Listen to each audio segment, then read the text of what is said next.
From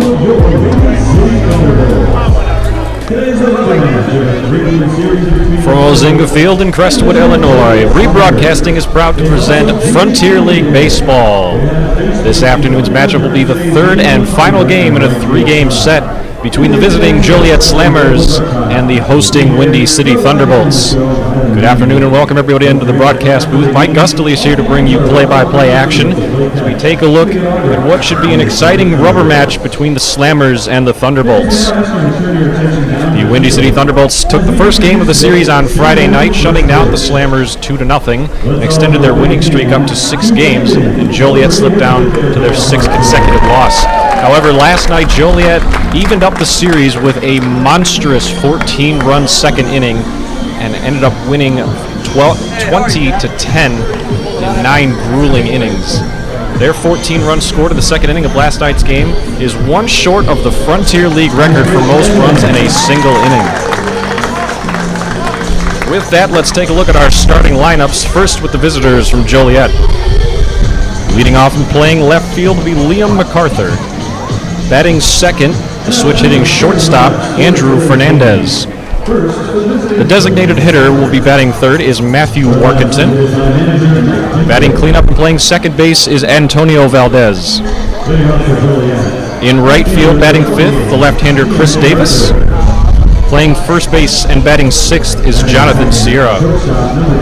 In the 7th spot, playing third base tonight, Jesse De La Cruz. Evan Orchik is behind the plate and will be batting 8th. And in the 9th spot, rounding out the order in center field, Braden Duhan. The starting pitcher for the Slammers tonight is right-hander Jake Armstrong. Now for the hosting Windy City Thunderbolts, leading off and playing center field, the switch-hitting Cam Feltz. Batting second and playing second will be Michael Seegers. Emmanuel Sanchez bats third and will be playing third base. Ronnie Allen Jr. will be behind the dish, batting cleanup. Power-hitting shortstop Henry Kuziak will be batting fifth. The designated hitter and batting sixth, Wasco native Christian Kuzemka. In right field tonight, batting seventh, Brandon Dorigi. Batting eighth and playing left field will be Kingston Liniak. And rounding out the order, playing first base, the power-hitting first baseman, Joe Johnson. The starter for the Windy City Thunderbolts tonight will be right-hander John Mikolajczyk. The umpires for today's game will be Dalton Phillips calling balls and strikes behind the plate. Down the first base line will be James Ainsworth. And at third base will be Abdiel Marrero. We are just about to get started here in Crestwood. Just a couple more minutes until first pitch. Until then, stay tuned.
ask you to please rise and face the flag in right field. Kindly remove your cap as we welcome Terry Palmer for today's performance of the national anthem.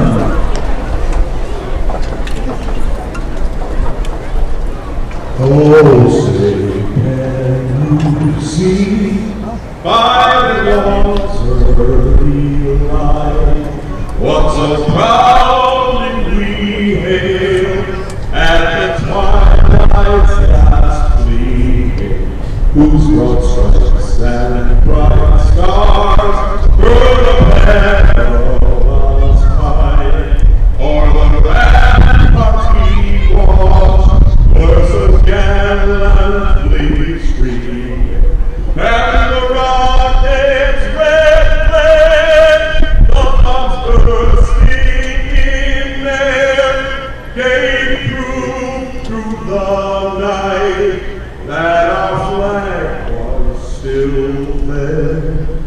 Oh, say does that star-spangled banner yet wave o'er the land of the free and the home of the brave?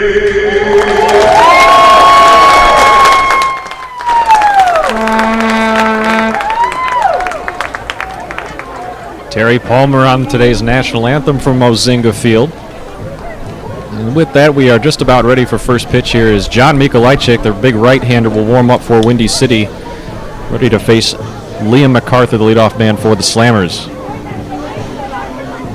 Mikolajczyk making his 14th start of the season. In 62 2/3 innings, he has compiled a 2-3 record with a 5.01 ERA. He has struck out 59 in that time and walked 33.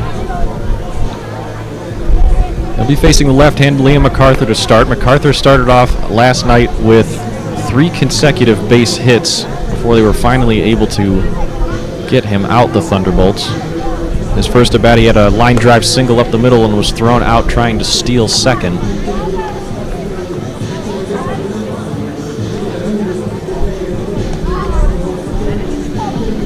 Take a look at our defensive lineup for the Windy City Thunderbolts from left to right. It is Liniak in left, Feltz in center, and Derigi. On the infield, Sanchez plays third, Kuziak at short, Seegers at second, Johnson at first, and Allen Jr. behind the dish.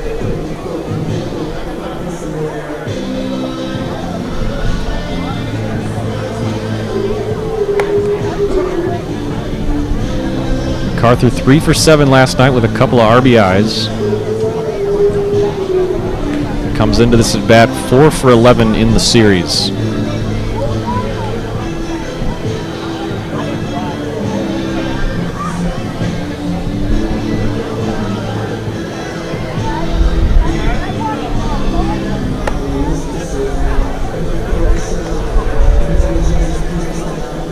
Here comes the final warm-up pitch for Mikolajczyk. That'll bring MacArthur to the plate. Let's take a look down by third base because Harley is standing by at today's play ball kid. Hey Harley, I want to hear the 2 most famous words in baseball.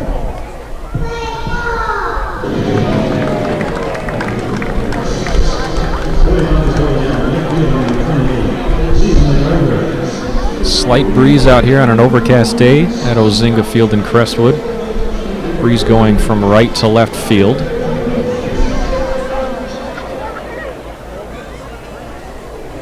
Mikolajczyk out of a slight windup and the right-hander fires. First pitch of the game is outside for a ball. We are underway here in Crestwood. 1:08 first pitch.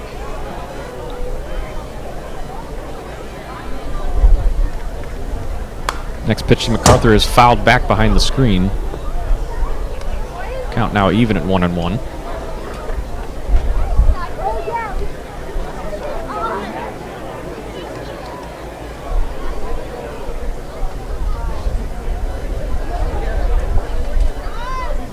Next pitch is going to be driven towards the second baseman Seegers. He'll throw on to Johnson at first, and there's the first out of the game. Batting second, shortstop, number 20. So that'll bring up the switch hitting shortstop Andrew Fernandez. He'll take his cuts from the left side against the right-handed Mikolajczyk. Fernandez 3 for 6 last night with a pair of RBIs.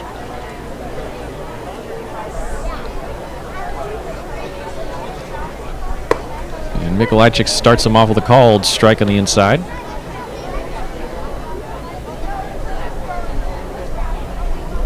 ThunderBolts playing tonight in their home whites.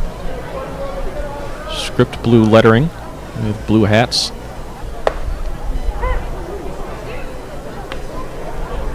Black bills on the hats. White trousers to go along with the white tops.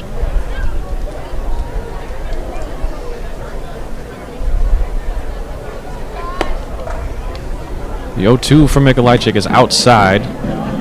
Now 1-2 to Fernandez. Joliet on the other side with their alternate orange jerseys, green lettering and gray trousers. Next pitch of Fernandez is popped up towards shallow left field. Coming in to make the catch is Kingston Liniak, and there are 2 down.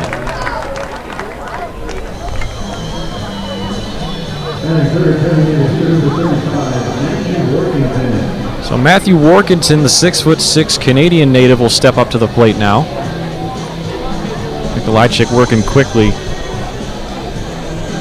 Just 7 pitches already, 2 outs. Facing a dangerous hitter in Workington. First pitch is going to be inside and low for a ball.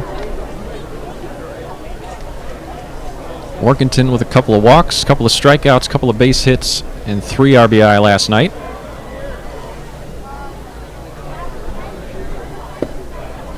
Next pitch is low. One of 2 All-Star representatives from this Joliet squad, him and catcher Drew Stengren. Stengren currently on the injured reserve. 2-0 is going to be popped up foul back behind the plate.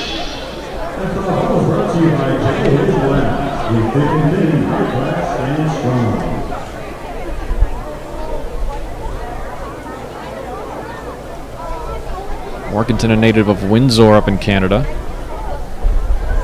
Went to the University of San Francisco and Xavier University. 2-1 is going to be upstairs, now 3-1.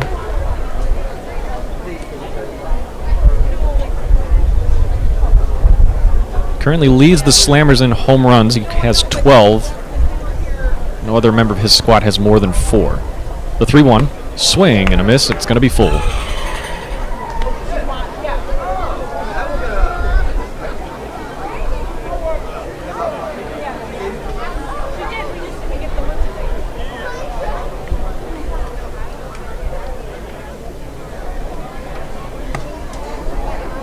And that'll be ball 4. Workington will take his base. The Slammers have a 2-out base runner. And now an opportunity for the second baseman, Antonio Valdez.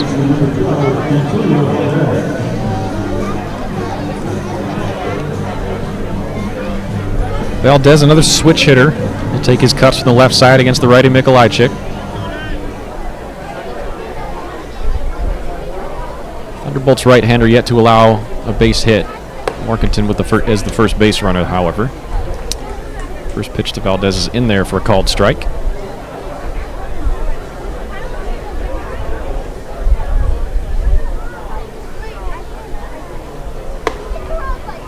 Second pitch, another one on the inside part of the plate. It'll be strike 2.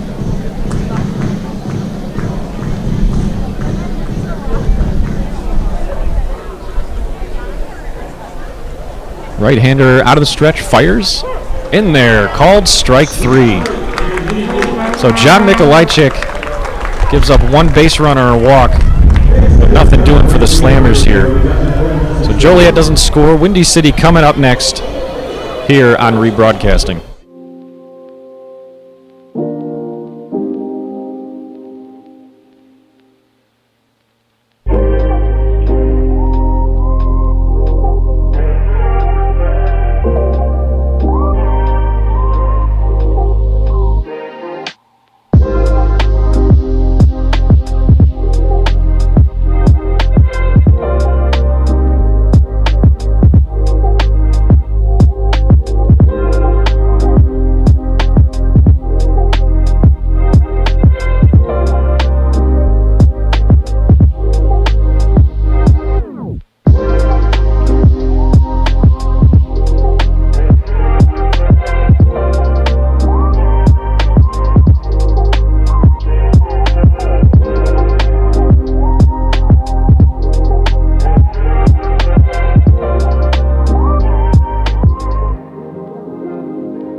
Back here at Ozinga Field, the Thunderbolts coming up to bat now. They will see right-hander Jake Armstrong on the bump for the Slammers. Armstrong making his 12th start, his 13th total appearance. 58 2/3 so far this season. He has garnered a 3.68 ERA and a 4-4 record. 41 strikeouts in that time to go along with a 1.31 whip. So he will face Cam Feltz to start, the switch-hitting center fielder, who will take his cuts from the left side. Feltz struggled last night, going just 1 for 4. Struck out once. First pitch he sees from Armstrong is outside for a ball.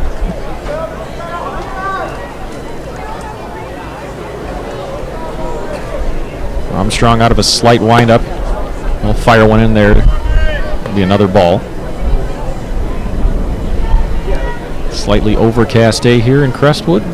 81 degrees around first pitch. Next pitch is inside to Feltz. It'll be 3-0.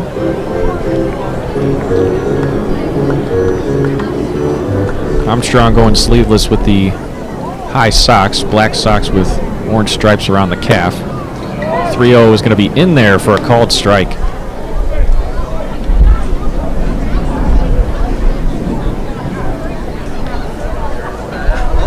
Here comes the 3-1 to Feltz. Another one in there for a called strike. It's now 3-2.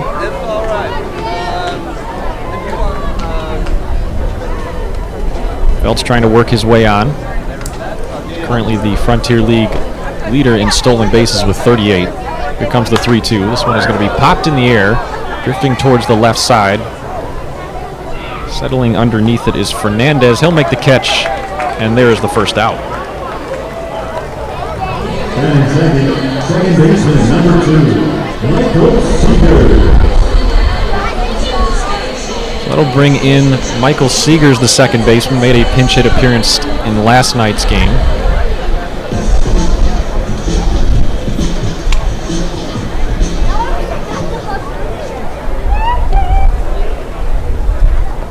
First pitch he sees from Armstrong is in there on the outside corner for a called strike.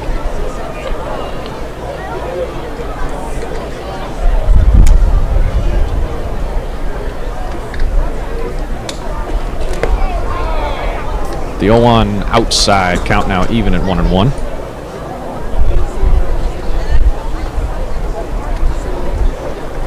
Seegers, right-handed batter, facing off against the righty Armstrong.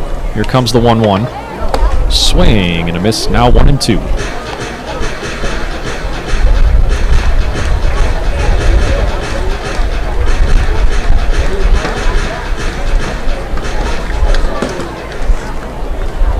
Seegers in just his fourth total game played. It'll be his third start. Sees the 1-2 from Armstrong outside, count even at 2-2.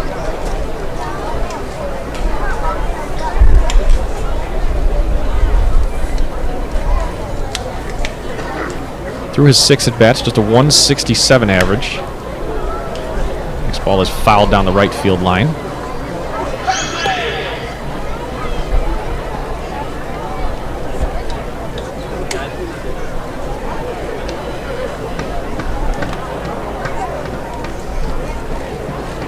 Armstrong sets. From the windup, here comes the 2-2. Another one fouled straight back.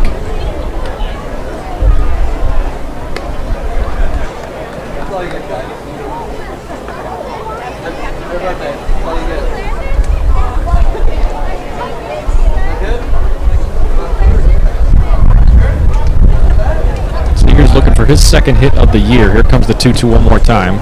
Outside.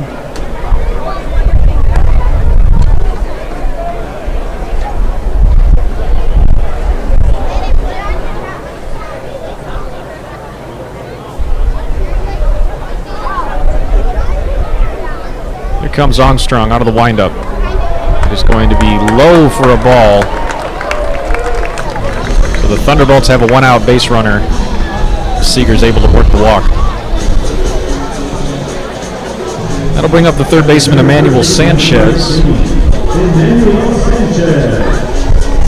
Sanchez went 2 for 6 with 3 RBIs last night.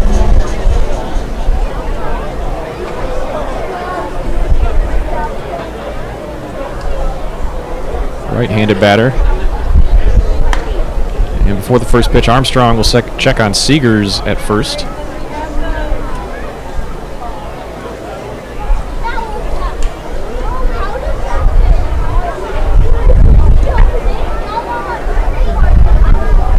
Sanchez stands about 6'1", a little over 200 pounds. Next pitch is going to be popped foul off to the left side and drifting out of play.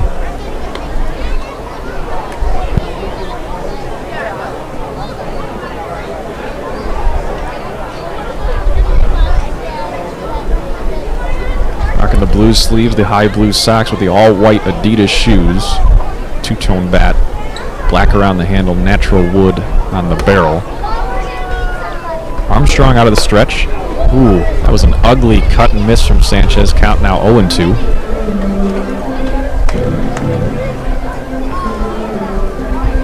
Sanchez looked like he wanted to hold up about 3/4 of the way through that swing.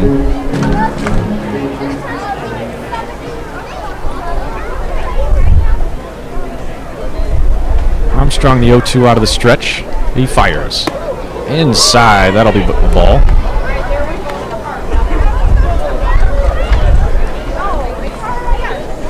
Trying to dust him off the plate a little bit up near his chin. Slight drizzle starting to come down now.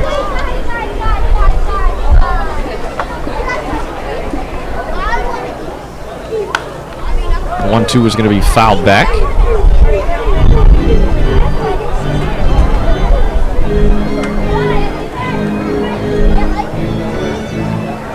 Forecast calling for a little bit of rain over the next 20 minutes. It should not impede play. However, the wind from right to left has started to pick up slightly as we see the flagpoles out in right field next to the scoreboard, blowing towards left field. Here comes the 1-2. Seegers is off. That's going to be down the line but foul next to the Joliet bullpen.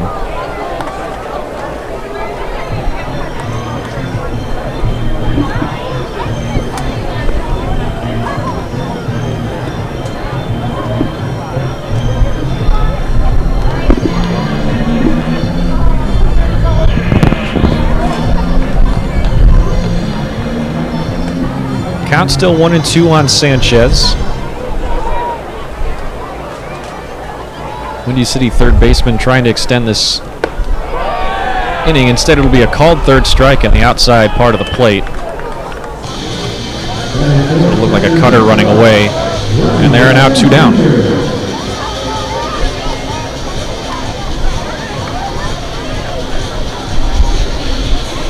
So with 2 outs and a man on, that'll bring up the catcher, Ronnie Allen Jr. Allen, the only catcher on the Windy City squad to not make an appearance last night. J.J. Figueroa started but was eventually replaced defensively by Kyle Harbison. Left-handed batter. Right-handed thrower faces off against Armstrong. First pitch is outside for a ball.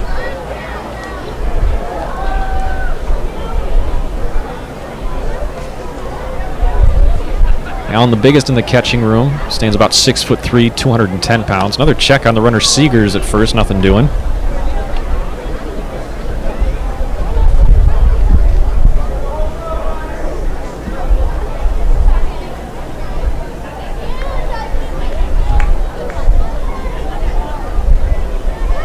Armstrong gets set, and out of the stretch, fires in there for a called strike, says Dalton Phillips.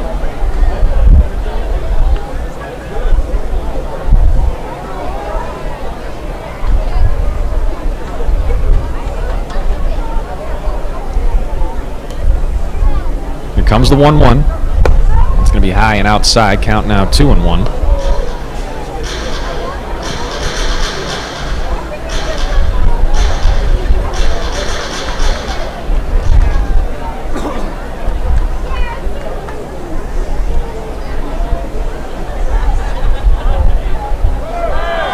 Seegers is off from first. Called strike on the outside. Throw down from Orchek, the catcher, will not be in time. It'll be a stolen base for Michael Seegers.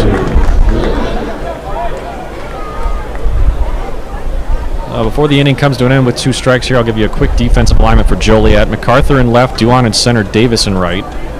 From left to right in the infield, it is De La Cruz, Fernandez at short, Valdez at second, Sierra at first, and Orchek behind the plate, working with Armstrong. Now with a man on second, Armstrong fires the 2-2 swing and a miss. The side is retired on that strikeout.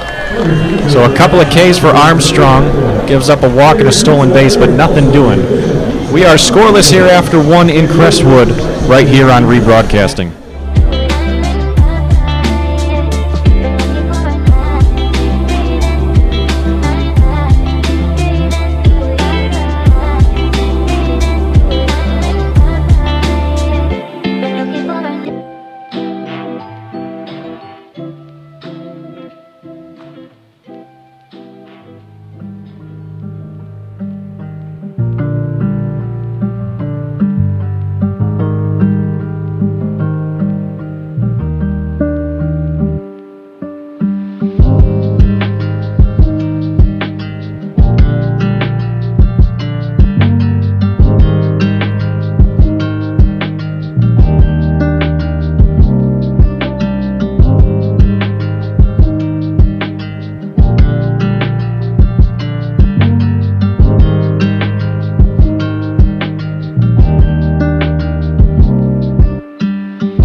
Back here at Ozinga Field on Rebroadcasting. This is Mike Gustalease in the broadcast booth with you. We are scoreless after 1 as the right-hander John Mikolajczyk warms up for his second inning of work.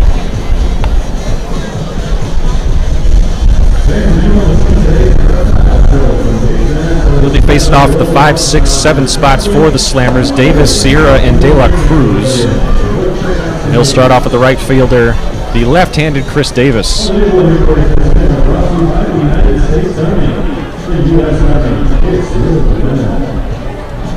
Davis steps in over 3 with an RBI last night, just 1 for 6 in the series.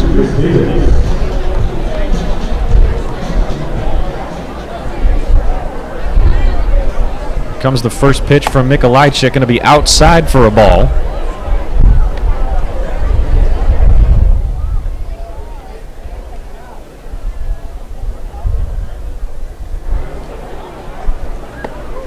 Next pitch in there for a called strike. The count is even at 1-1.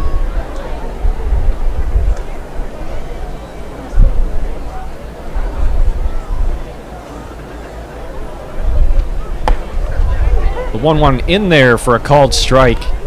Now 1-2 to Davis.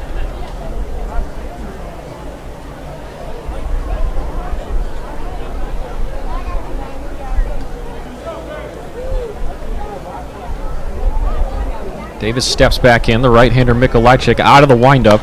It's going to be fouled off down the left field line.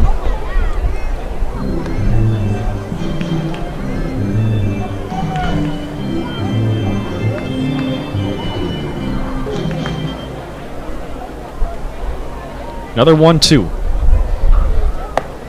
In there for a called strike. So Davis will take a seat, shaking his head as he goes back to the bench.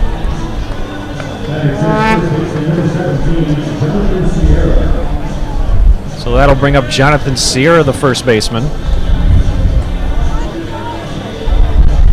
Had a pinch hit appearance with a walk last night. Playing first base today as Warkentin will be DHing. First pitch to him is outside for a ball.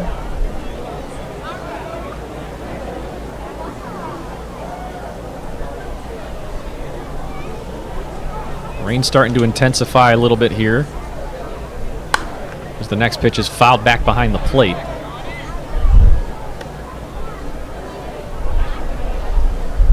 Wind also starting to pick up, now it's blowing in slightly more from right field.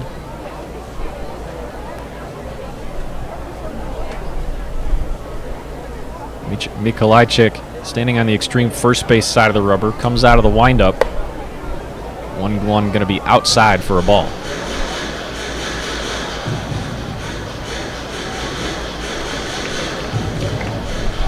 Sierra more of a utility bench bat for the Slammers, hitting just .238 on the season.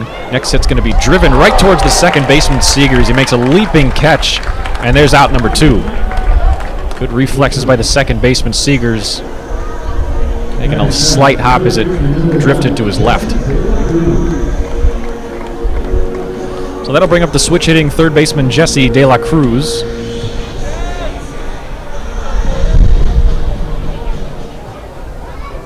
De La Cruz has played all over the infield this season. Started the year at shortstop, moved over to second base, now at third.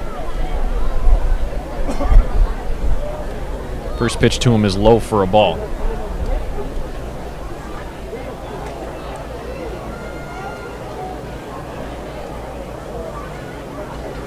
Mikolajczyk bringing the glove up now out of the windup. Fires the 1-0. It is outside for another ball.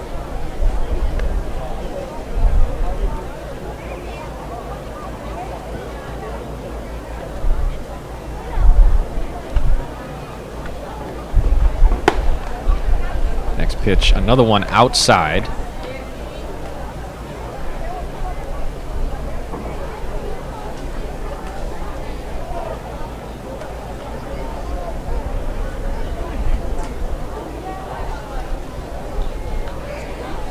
Here comes the 3-0.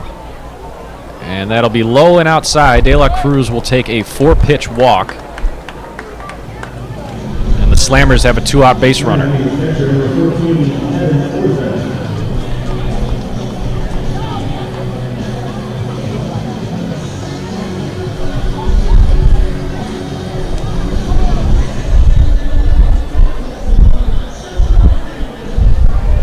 So in steps the catcher, Evan Orchek. The left-handed catcher will face off against the right-handed Mikolajczyk. De La Cruz off from first base, but the pitch is unable to be garnered by the catcher, Allen, so he'll cruise in standing up.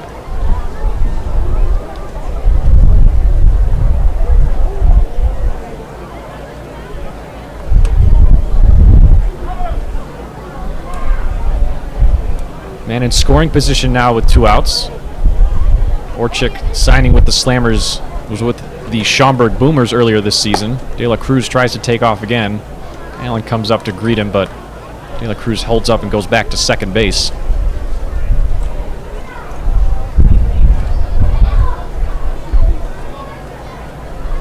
Middle of the infield back on the grass. Sanchez over at third hugging the line. Johnson back at first. Here comes the 2-0. Another one low. Going to be blocked behind the plate by Allen. Now 3-0. 7 straight balls here from Mikolajczyk.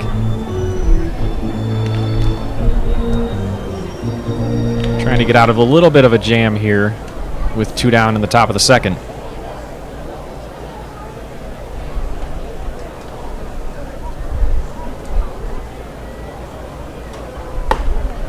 Next one is in there for a called strike.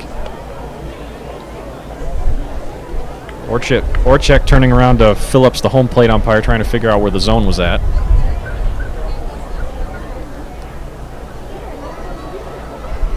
So Mikolajczyk from the stretch fires. That one's going to be fouled down the left field line.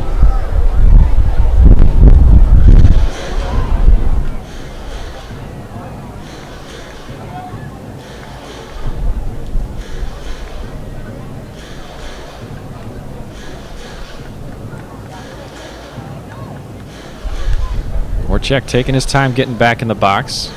Pitch clock now starting at 20 seconds. Full count for the Slammers catcher.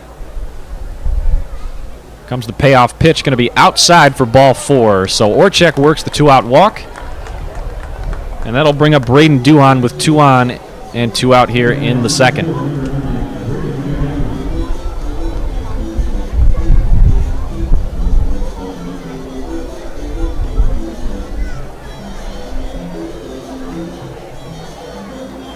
Duhan last night went 2 for 4 with 3 RBIs. He is 2 for 6 in the series.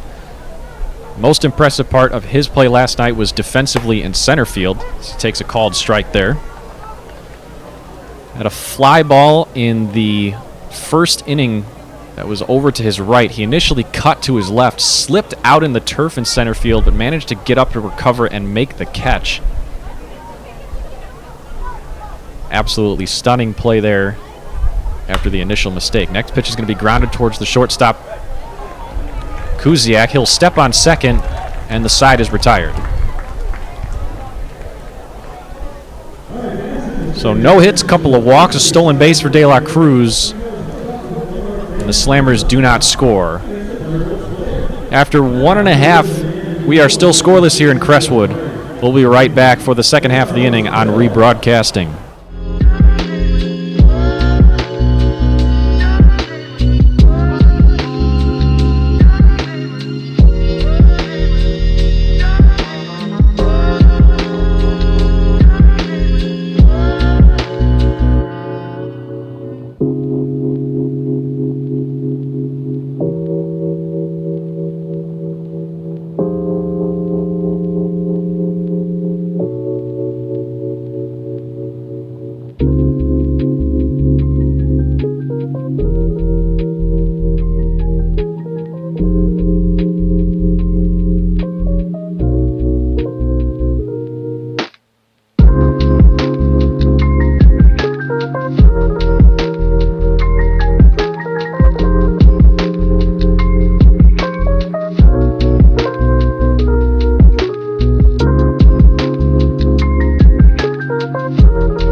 Here at Ozinga Field in Crestwood on the south side of Chicago as the Thunderbolts come to bat here in the bottom of the second inning.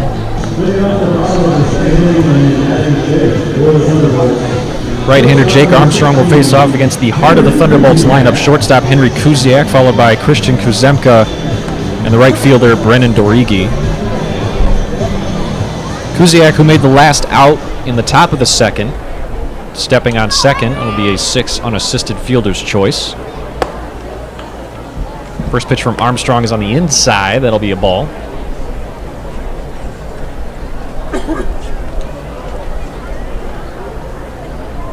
Armstrong out of the windup fires another one in there. It's going to be popped straight up. Coming in and settling underneath it is Sierra. He will make the catch. And there's the first out of the inning.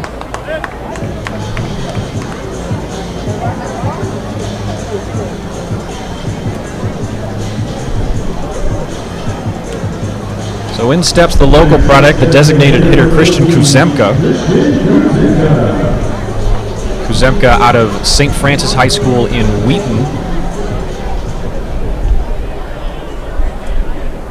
Leads the Thunderbolts in home runs and RBIs with 10 and 50 respectively. First pitch for him is grounded back to the pitcher Armstrong. He'll just toss it over to first. And there's a quick second out.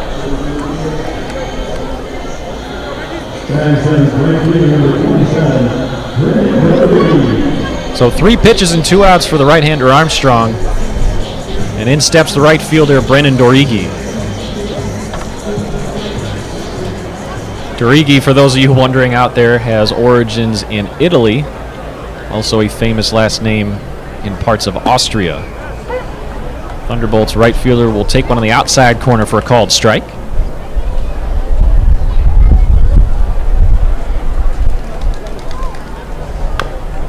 Pitch is going to be fouled out of the opposite batter's box.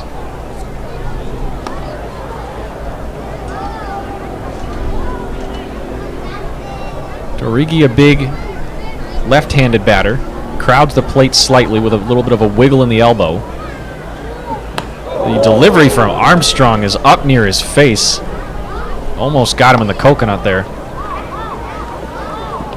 Instead, it'll just be 1-2.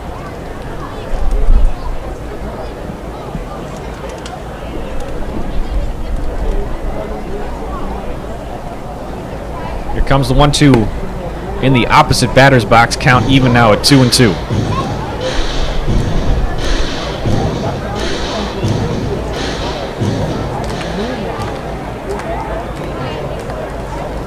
Dorigi coming over from the American Association, from the Milwaukee Milkmen.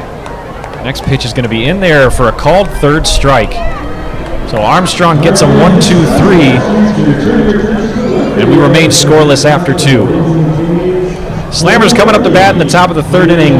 No score here in Crestwood right here on rebroadcasting.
top of the third inning here at Ozinga Field. The Thunderbolts and the Joliet Slammers are scoreless after 2.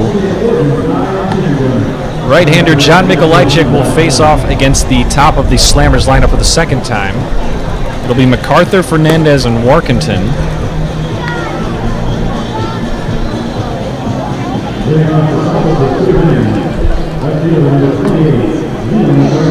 So MacArthur steps in, grounded out to second base his first time up.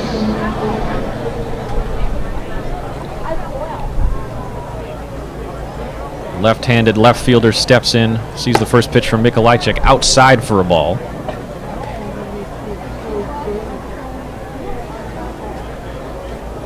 MacArthur stands about 5'8", wears the high black socks and green Nike batting gloves with a white swoosh. Second pitch is outside.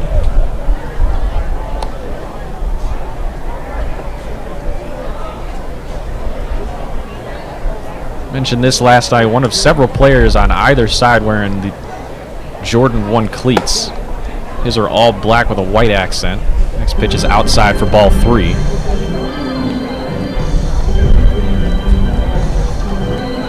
Comes up with a slight black elbow guard, a small wrist guard that also covers the back of his hand.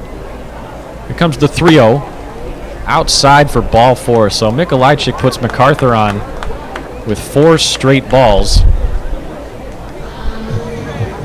That brings up Andrew Fernandez, the shortstop. MacArthur is a base-stealing threat. He leads the Slammers in stolen bases with 10. Although the success rate is not everything you'd hope it would be, just 10 for 17. Fernandez, the switch hitter, settles in from the left side. First pitch he sees is on the outside corner for a called strike.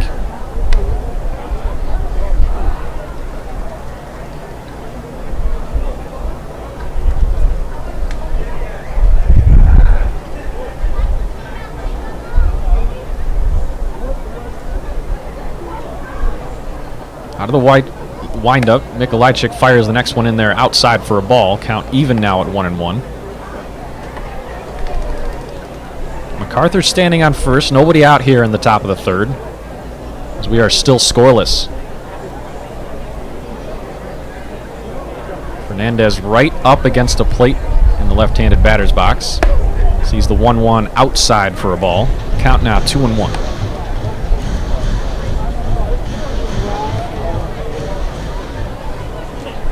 Emmanuel Sanchez standing over at third, about a step and a half back from the grass.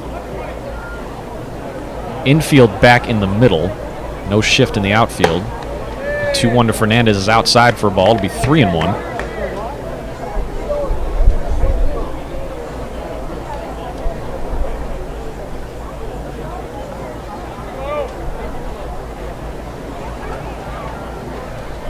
Mikolajczyk out of the stretch. Fires in the 3-1. In there for a called strike. Fernandez started a walk to first. Dalton Phillips behind the plate said, "Get back in there."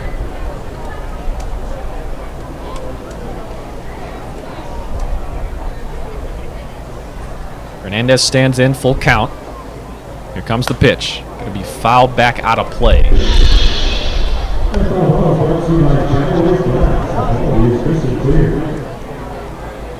Nobody out here in the third. Mikolajczyk already at 47 pitches.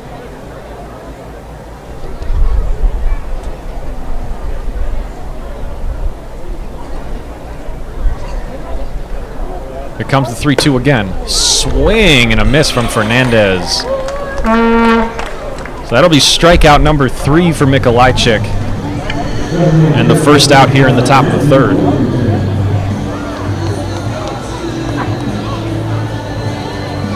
So in steps the big designated hitter Matthew Warkentin. Warkentin standing about 6'6", over 250 pounds. First a check on the runner, MacArthur over at first. Close play, but nothing doing.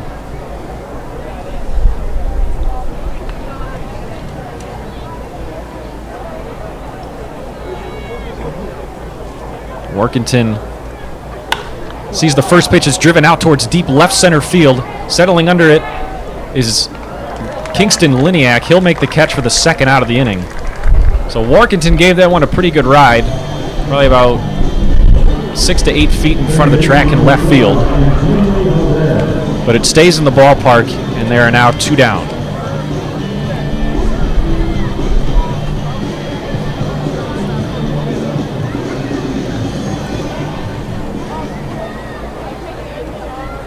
So with 2 outs, that'll bring up the cleanup hitter, second baseman Antonio Valdez. Another check on MacArthur at first.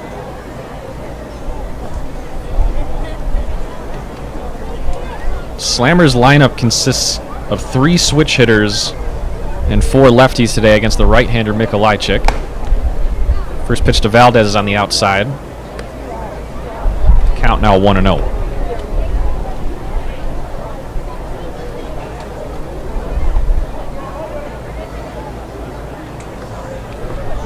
Next pitch is going to be grounded towards the first baseman Johnson. He'll step right on the bag, and the side is quickly retired.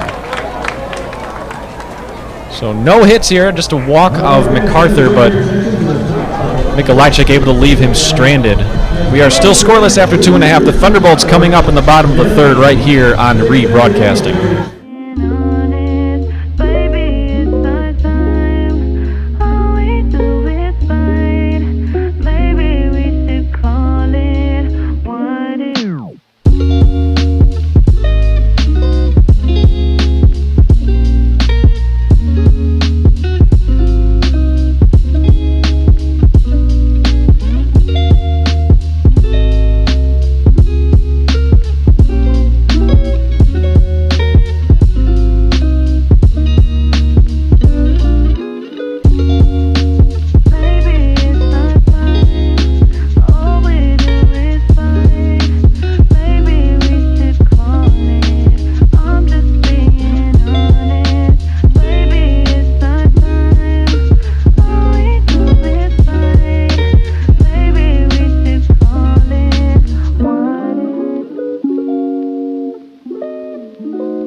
Back here at Ozinga Field in Crestwood, Illinois, on the south side of Chicago.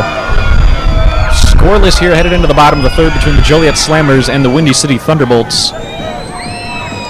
As we head into the bottom of the third here, we'd like to do something called This Day in Baseball History. So an interesting one being, as we are in the Chicagoland area, a little bit of Chicago trivia for you. On this day, July 28th, in 1930, Hack Wilson of the Chicago Cubs recovered a lost RBI in what would turn out to be a historic season for him. Hack Wilson currently owns the major league record with 191 RBIs in a single season. So that is what happened this day in baseball history back in 1930. But Jake Armstrong, the right-hander, will settle in to face the left fielder Kingston Liniak. First pitch is going to be outside for a ball.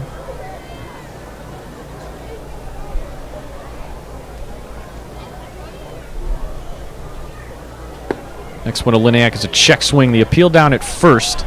James Ainworth said that he did not go around, so Liniak now with a 2-0 count.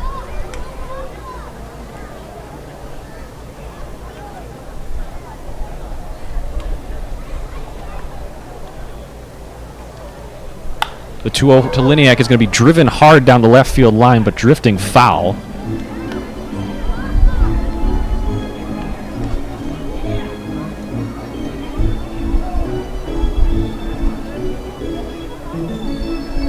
Liniak steps back in with a 2-1. Right on right.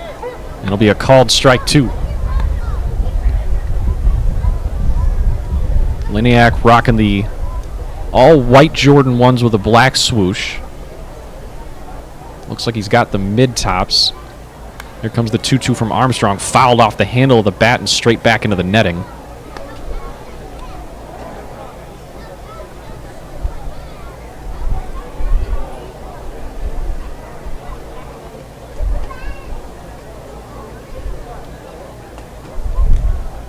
Armstrong with 3 strikeouts so far.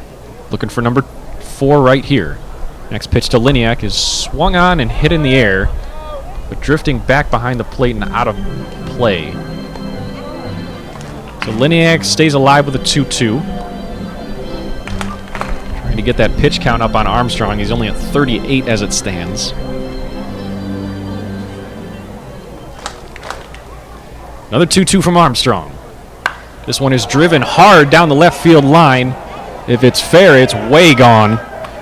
And it's a fair ball. Kingston Liniak with a bomb down the left field line, and the Thunderbolts take a 1-0 lead.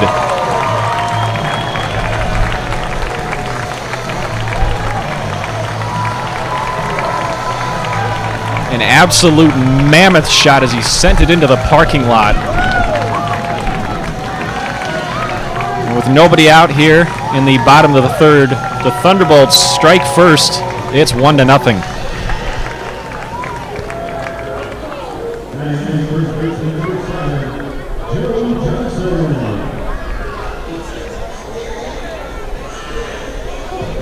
So after the big fly, that'll bring up first baseman Joe Johnson.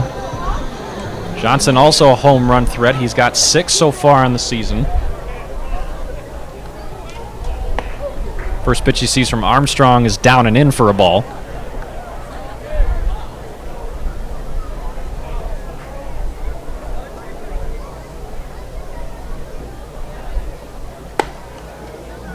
Next pitch is upstairs, count now 2-0. That home run from Liniak was his 7th of the season. 23rd RBI. He ranks 2nd on the team in home runs and 4th in RBI. Another foul ball back behind the plate. Now 2-1 to Johnson.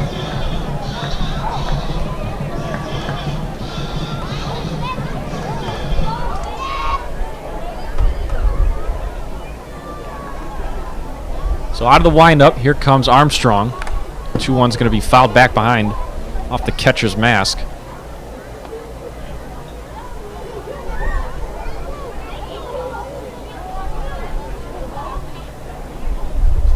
Up until yesterday, Joliet had really struggled with run production. They'd been shut out 3 times in their previous 10 games.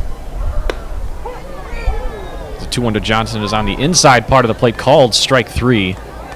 Generous call, a little up and in. That'll return us to the top of the lineup with center fielder Cam Feltz.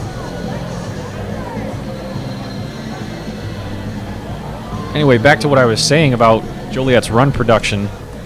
They were shut out 3 times in their previous 10 games and only managed 3 runs in their previous 4 before their 20-run outburst yesterday.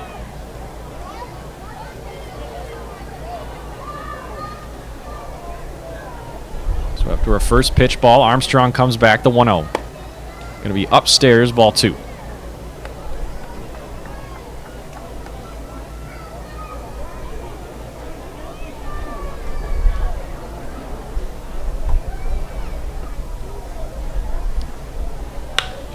The 2-0 from Armstrong is going to be driven down the right field line, drifting into the Joliet bullpen and foul.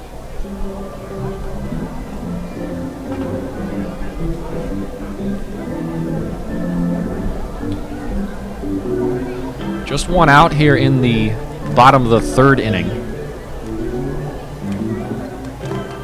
Armstrong getting started on his 2nd turn through this Windy City lineup. Feltz popped out to the shortstop Fernandez his first time. 2-1 is going to be a bunt attempt by Feltz, but it is foul.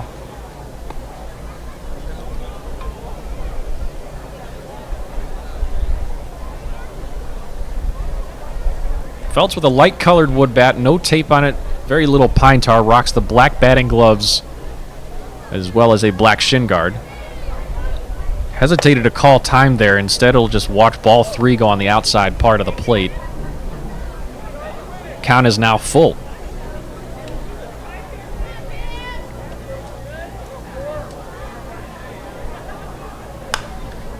Next pitch is going to be popped up in the air, drifting towards center field, and coming in to make the catch is Braden Duan. So there are 2 down here now in the bottom of the 3rd. And here comes Michael Seegers.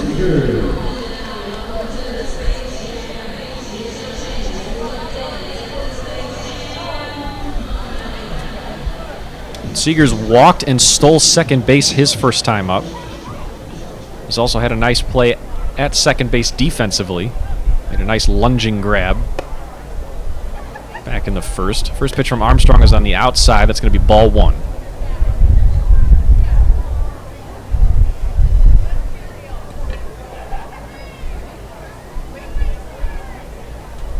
One over to Seegers is upstairs for ball two.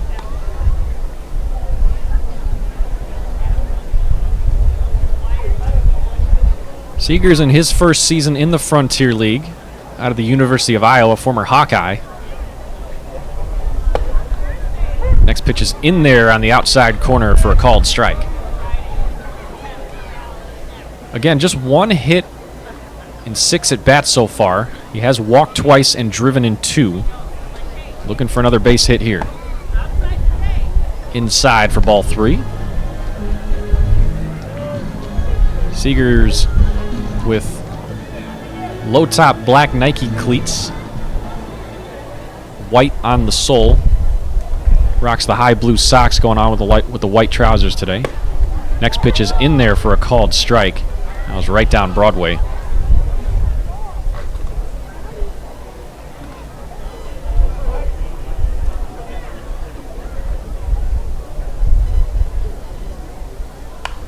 Next pitch to Seegers is going to be fouled off back behind the plate, drifting right. Armstrong up to 56 pitches now. There are 2 down here in the bottom of the third.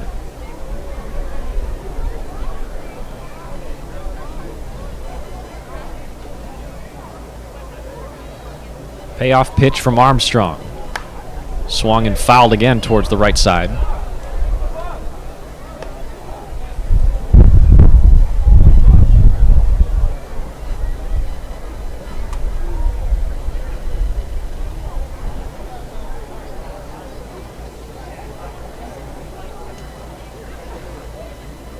The 3-2 once more. Swing and a miss. Another strikeout for Armstrong. And the side is retired. But Windy City breaks the scoreless tie on a big home run from the left fielder Kingston Liniak. They lead 1-0 after 3. We'll be right back from Ozinga Field here on rebroadcasting.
We welcome you back here to Ozinga Field in Crestwood, Illinois. Mike Gustalee's here, giving you the play-by-play action as the Slammers come up to bat in the top of the 4th inning.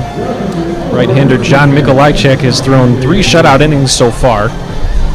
Working his way through the Joliet order for the second time, he'll face the 5, 6, and 7 spots, so Davis, Sierra, and De La Cruz. First up will be the right fielder Chris Davis. He struck out looking his last time.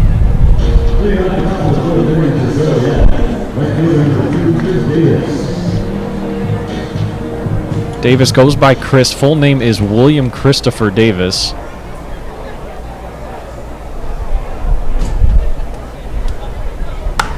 First pitch to him is going to be driven the opposite way down towards left field, drifting over the head of Liniak and into the corner. So Davis will get into second base with a stand-up double. And the Slammers are in business here straight away to start the 4th.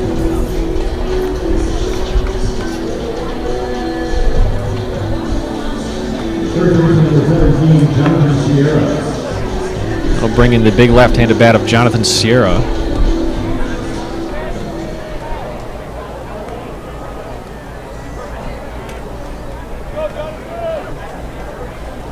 Sierra, formerly a member of the South Bend Cubs, as he grounds one up the middle past a diving Seegers.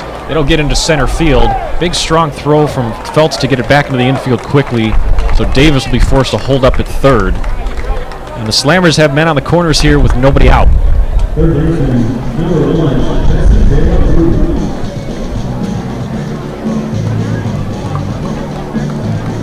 Feltz not terribly accurate with the throw, but the speed at which he got it back into the infield prevented a run from scoring. Now steps the switch-hitting third baseman Jesse De La Cruz. Mikolajczyk in some trouble early here. First pitch to De La Cruz is in there for a called strike.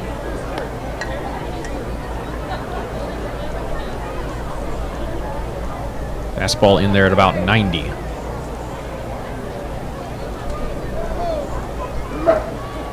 Big right-hander fires. This one is going to be popped up foul back behind the plate. Count now is 0-2.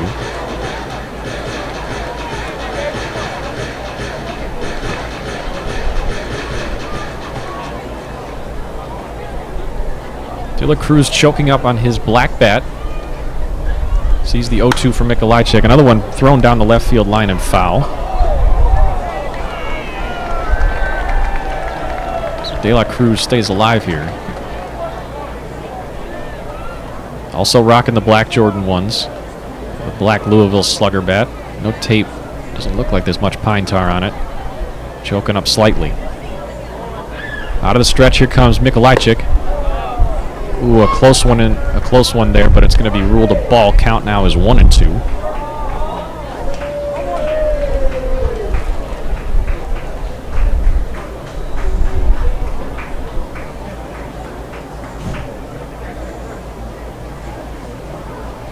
Here comes the 1-2.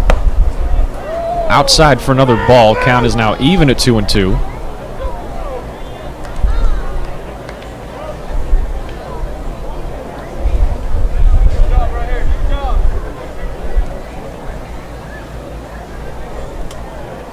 Comes the next pitch from Mikolajczyk. Out of the stretch and fires. In there for a called third strike. So De La Cruz will take a seat. And he is the first out here in the top of the fourth. So Evan Orzek in there now. The Joliet catcher walked his first time. See if he can try to have a little bit of run production here with runners on the corners and one out.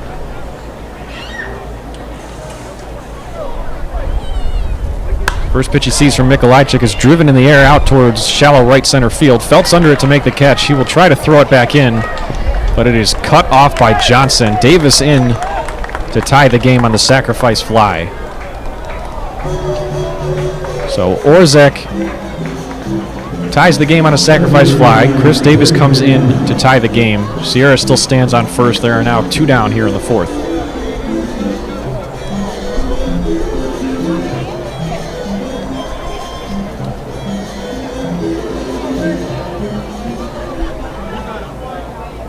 Stepping up to the plate now is the center fielder Braden Duan. He shows bunt, pulls it back, but it's a called strike nonetheless.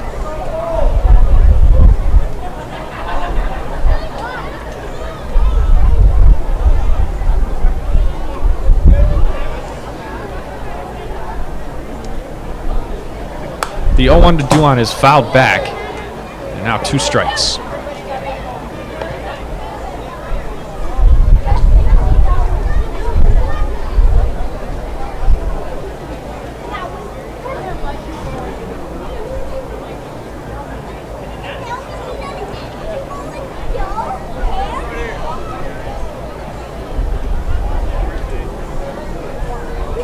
Orzek stands in there. Sierra standing on first. 0-2 with 2 down. Here comes the pitch. Another foul ball off to the left.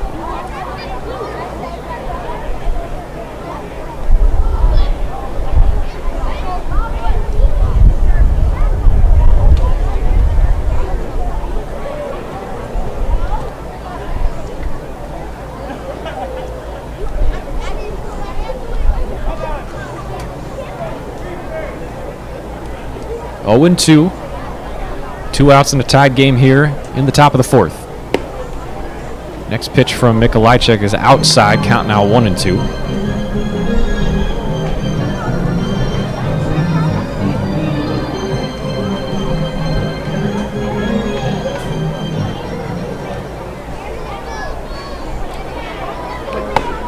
Next pitch is also outside, count now even at 2-2.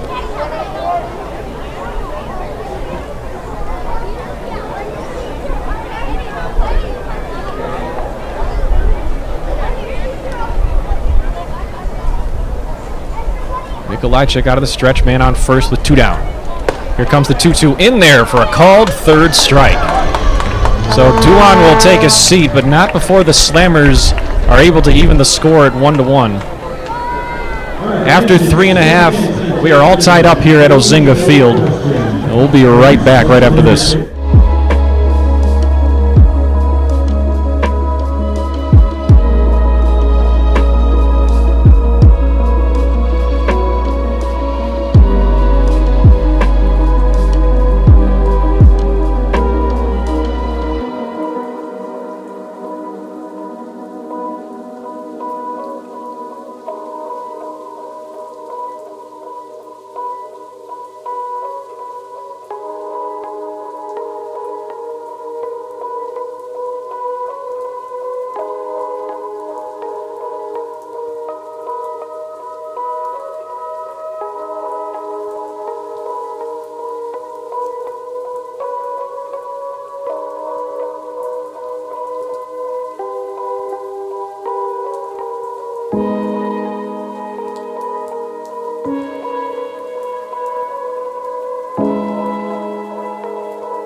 Back here at Ozinga Field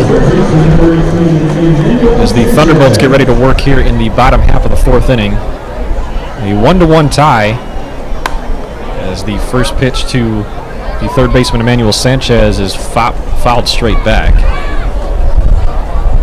Slammers drawing even in the top half of the fourth on a sacrifice fly from the catcher Evan Orzek. Chris Davis coming in to score. As Armstrong delivers the next pitch to Sanchez outside for a ball.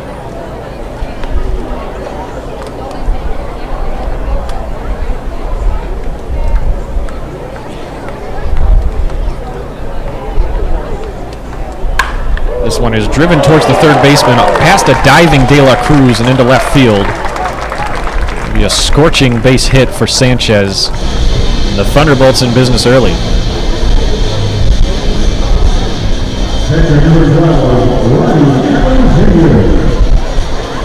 So in steps the catcher Ronnie Allen Jr. Take his cuts from the left side against the right-hander Armstrong. Sanchez on first with nobody out here in the bottom of the fourth.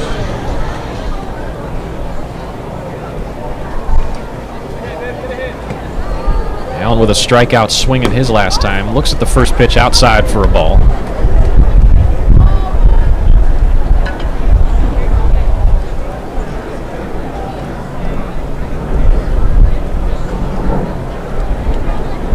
Allen bumping his average up to 357.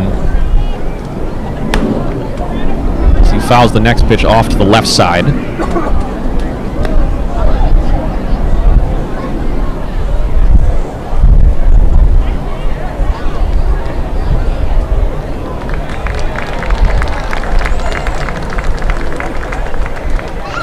Armstrong with a man on and nobody out. Here comes the 1-1 to Allen. First to check on first. Sanchez diving back. But he's in there well in time.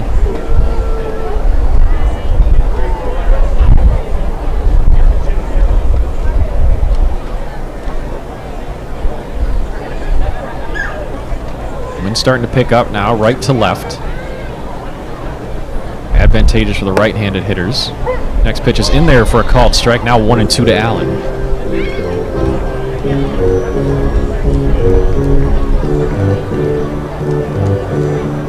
For those of you just joining us, we have a 1-1 tie on our hands here in the bottom half of the fourth inning. Kingston Liniak, the left fielder for the Windy City Thunderbolts, sent a scorcher down the line and left. As a Sanchez takes off for second base, the throw from Orzak is over the head of the second baseman and into center field. So Sanchez moves up to third.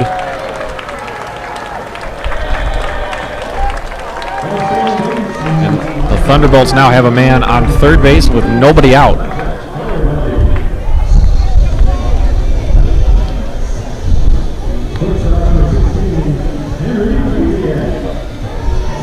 I apologize. The last pitch on Allen was a called third strike, so there's now one down.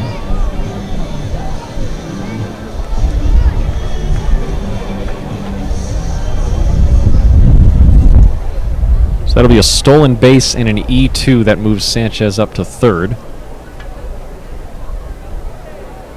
One down here in the bottom of the fourth. This one is driven in the air out towards right field. This should be deep enough to score Sanchez. Settling underneath it is Davis. Gets it back into the infield, but it is an inaccurate throw. And the Thunderbolts take the lead back. Sacrifice fly for Henry Kuziak. And it's 2-1 Windy City.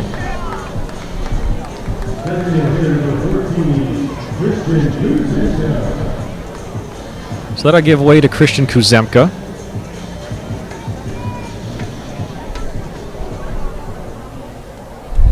Kuzemka, as mentioned earlier, native of Wasco, Illinois, in the west suburbs, just north of St. Charles. He'll drive one towards the first baseman, Sierra. He'll pick it up on the backhand and take it himself to the bag. So 3 unassisted to end the inning, but not before the Thunderbolts take the lead back. So after 4, it is Windy City on top, 2-1, and we'll be right back here from Ozinga Field.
Top of the 5th inning here from Ozinga Field in Crestwood, Illinois. John Mikolajczyk coming out for his 5th inning of work. In his 65 pitches, he's accumulated 5 strikeouts against 4 walks, just 1 run given up on 2 hits. He'll get started on his 3rd time through this Joliet lineup, facing off with the left fielder Liam MacArthur to start. MacArthur 0 for 1 with a ground out and a walk. First pitch he sees is going to be low for a ball. So Henry Kuziak driving in Emmanuel Sanchez to give the Bolts a 1-run lead in the bottom of the 4th. Their other run came courtesy of a Kingston Liniak home run down the left field line.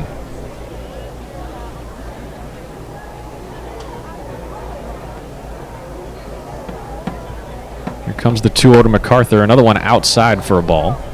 Count now 3-0.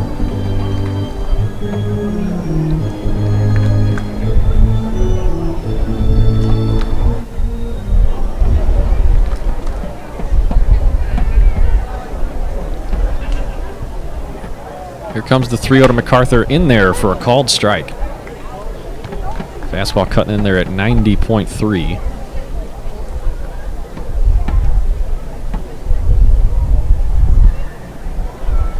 Here comes the 3-1.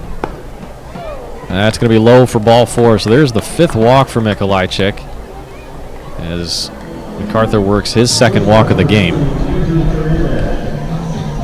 Andrew Fernandez will step up, once again taking his cuts from the left side.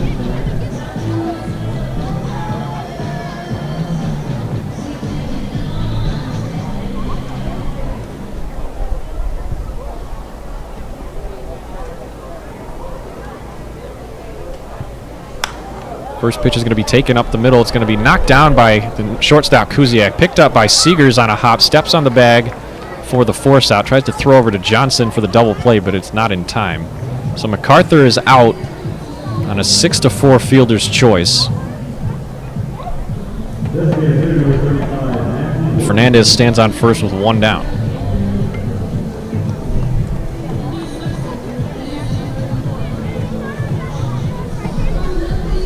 That'll bring up the big right-hander Matthew Warkentin.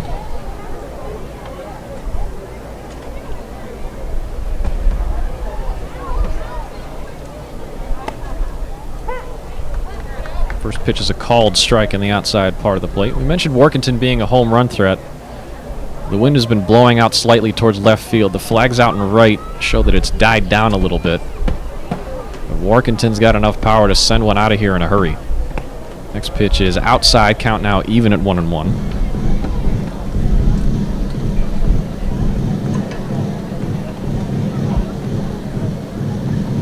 Warkentin formerly with the Cubs organization, making it as high up as high A ball. South Bend and Myrtle Beach. There's a long fly ball out towards deep left center field. That's going to take a hit, bounce off the track, and hop over the wall for a ground rule double.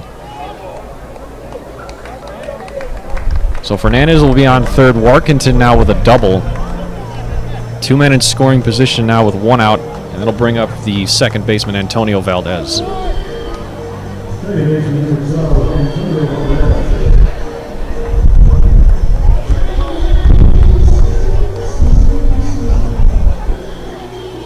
Valdez with a strikeout and a ground out so far today. He does, however, lead the Slammers in batting average. Comes into this at bat with a .318 line. Slight wiggle in his bat, the teal blue Bruce Bolt batting gloves. First pitch is swung on and missed for a strike. 1 out here, 2 men in scoring position. Joliet currently trailing the Thunderbolts 2-1.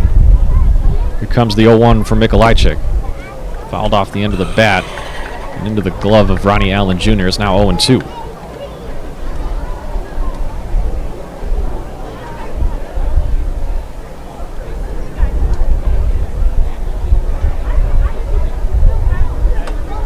Here comes the 0-2.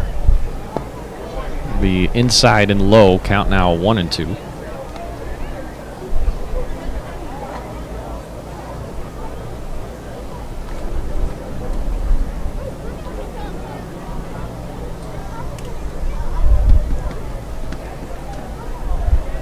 Comes the 1-2 from Mikolajczyk. Bouncing in front of the plate. Fernandez thought about trying to scramble home, but it is quickly gathered, and he's forced back to third.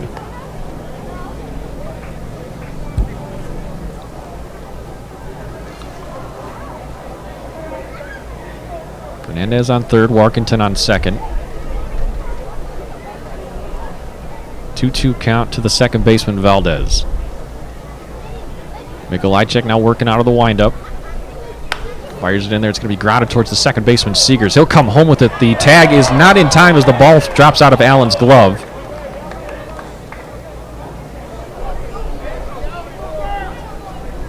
So Joliet able to bring the tying run home. Warkentin moves up to third.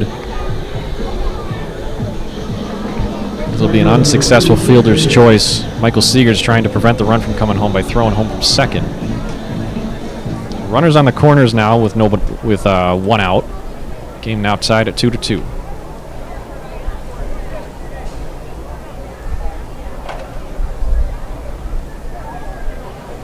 So in steps the right fielder Chris Davis. First pitch to him is going to be high and inside for a ball.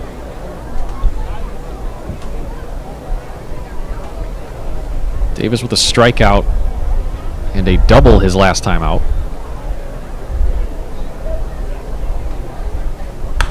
The 1-0 is going to be driven back up the middle. Kuziak will field it, step on the bag for one, throw over to Johnson at first, and there's the double play. So a 6-3 double play gets Mikolajczyk out of it, preventing any further damage. But Joliet's able to tie the game at 2.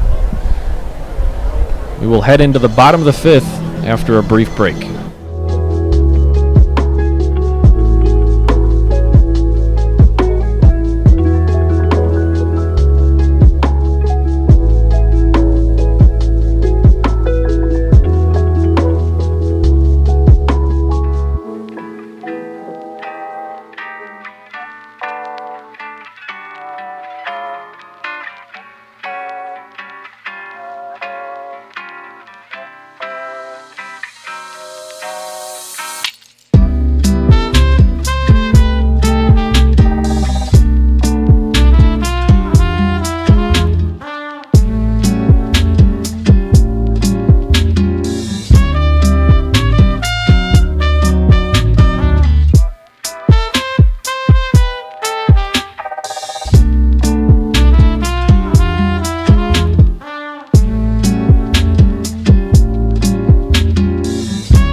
Bottom of the 5th coming up here from Ozinga Field. Slammers and the Bolts currently tied at 2 apiece. Jake Armstrong, the right-hander, will be out for his 5th inning of work. He will face the 7, 8, 9 spot, so Derigi, Liniak, and Johnson. And before we get started here in the 5th inning, I'd like to do a little extra trivia here. This one doesn't have anything to do with baseball. I'm a big music guy, so we're going to do this day in music history. So on July 28th, 1973, the Watkins Glen Outdoor Summer Jam happened in Watkins Glen, New York.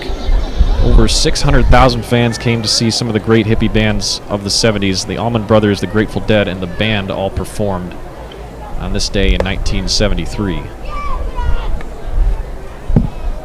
So Armstrong working against Origi, starts him off with a ball on the outside. Next pitch in there for a called strike. Breaker at 84.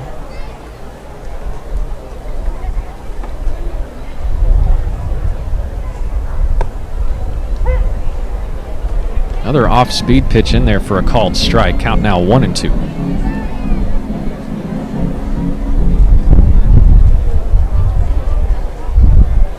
Comes the 1-2 from Armstrong. Going to be over the glove of Orzek. Back up against the backstop. Count now even now at 2-2.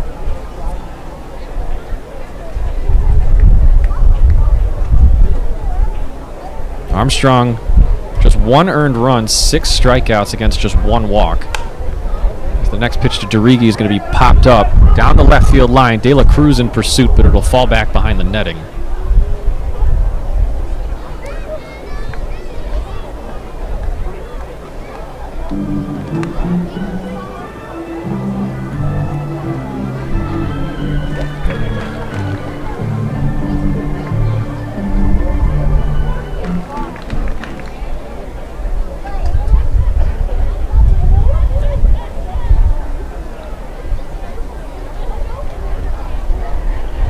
Armstrong back with the 2-2. Fires it in there. Another pop-up back behind the plate and foul.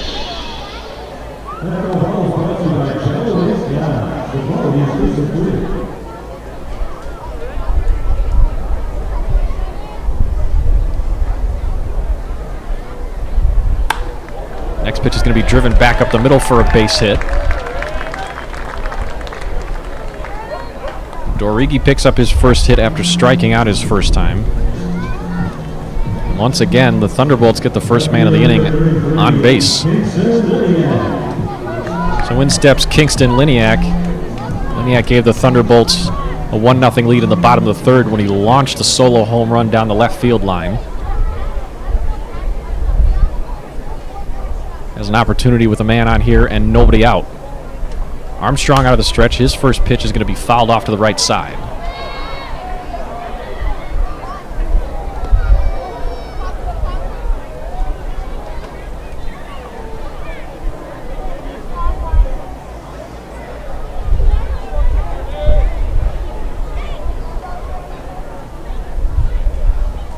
Armstrong working into the fifth. This next pitch will be number 75. Here it comes. Going to be outside for a ball. Count now 1-1.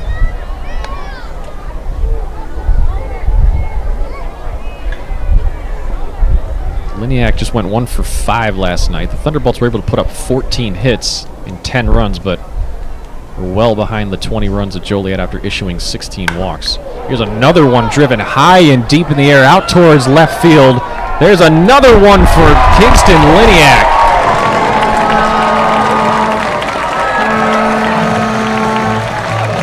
So Liniak with another home run. Back-to-back plate appearances with a big fly. This time it's a 2-run shot. And it's 4-2 Windy City.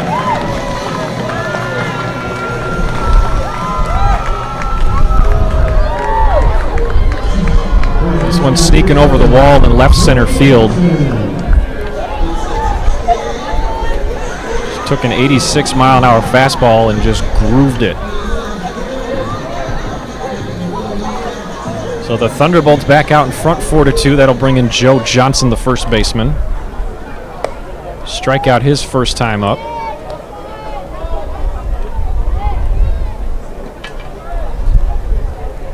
Liniak's had Armstrong's number today. Responsible for his only earned runs. So the next pitch to Johnson is outside for a ball. Count now 1-1.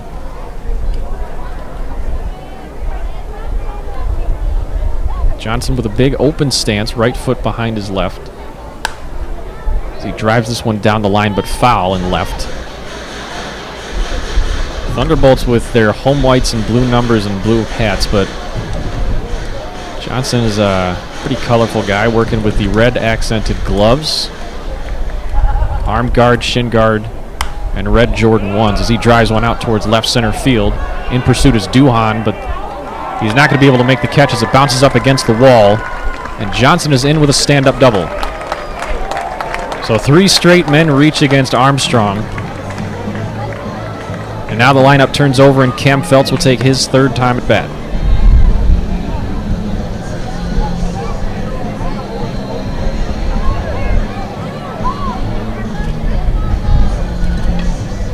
Feltz with a pop-out and a fly-out so far.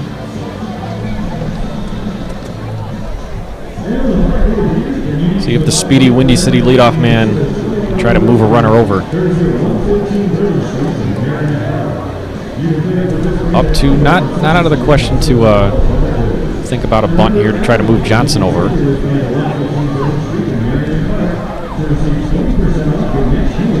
So manager Mike Pinto coming out to have a couple words with his pitcher. And there's been some activity now starting in the Windy City bullpen.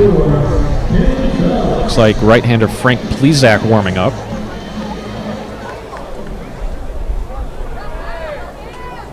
Two runs are in here, nobody out. Joe Johnson standing on first base. Center fielder Cam Feltz up for his 3rd turn at bat.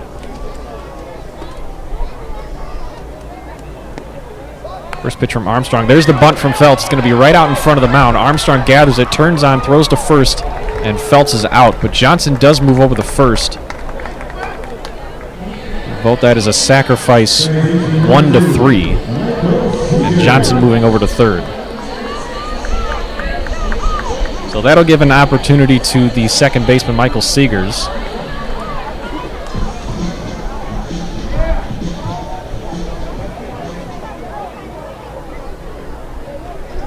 Seegers with a walk and a strikeout so far. Opportunity to extend the lead. Infield in. First pitch from Armstrong is in there for a called strike.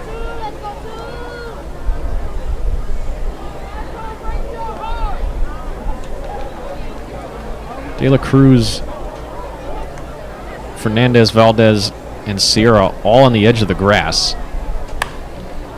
Ground ball by Seegers. He looks the runner back to third. Instead, we'll just turn on to first over to Valdez, and there is out number 2. So good play by Sierra. Got the hard ground ball, looked the runner back at third, and turned to make the play. There's now 2 down here for Windy City.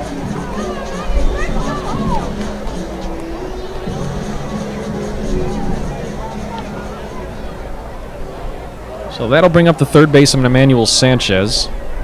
Sanchez 1 for 2 with a strikeout and a single.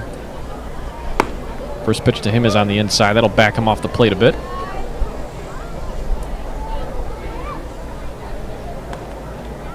Sanchez has almost gotten clipped a couple of times. His first time at bat, saw a heater buzz right past his chin. The 1-0 from Armstrong. Another one on the inside. That'll be ball 2.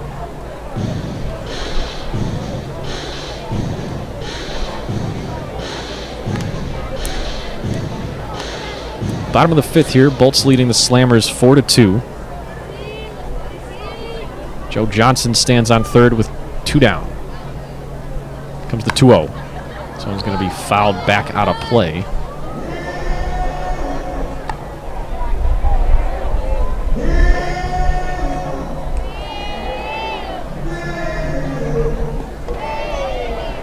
Plesac, the right-hander, still warming up in the Joliet bullpen.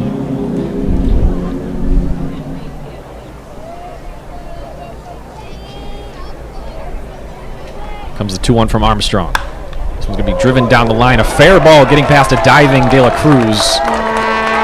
Sanchez on his way to second. He'll round the base and stay put right there. So it's an RBI double for Emmanuel Sanchez. Johnson comes in to score. And the Windy City Thunderbolts now with a 3-run lead. So Pinto comes out, and he'll stick a fork in Armstrong. His night is done after 4 2/3. Gives up 5 runs, 4 of them earned, to go along with 6 strikeouts and a walk. Quick pitching change here. We'll be right back with 2 outs in the bottom of the 5th from Ozinga Field.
So the right-hander Frank Plesac will take over for Jake Armstrong, coming in with 2 outs in the bottom of the 5th with a man on second. This will be Plesac's 23rd appearance. So far through 26 1/3 innings, he's racked up a 2-0 record with a 5.13 ERA. More of a soft contact guy, just 9 strikeouts against 11 walks.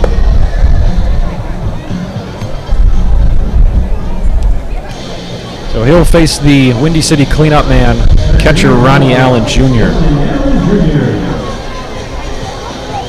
Allen with a couple of strikeouts so far in his ledger. He'll see if he can keep the inning going and possibly bring in Sanchez from second.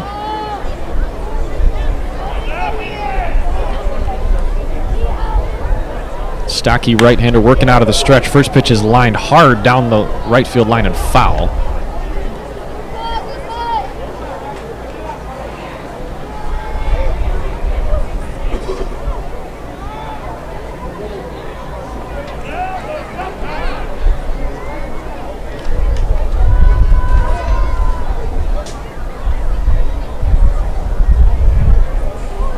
Next pitch to Allen is going to be in there for a called strike.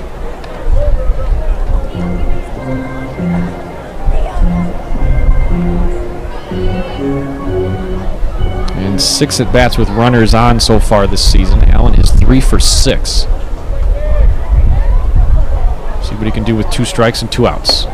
Swung on and missed. Plezak gets out of it with a strikeout, but not before the Thunderbolts score 3 and take the lead back. It is 5-2 after 5 full innings here. We'll be right back from Ozinga Field here on Rebroadcasting.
Top of the 6th inning here from Ozinga Field. Mike Gustley's here bringing you all the action in an exciting game where the Thunderbolts have a 5-2 lead over the Joliet Slammers. John Mikolajczyk, the big right-hander, on for his 6th inning of work. And he'll start off the inning facing first baseman Jonathan Sierra. Sierra with a line out and a double on his line so far. The Slammers find themselves down 3. Mikolajczyk's first pitch out of the windup is down low for a ball.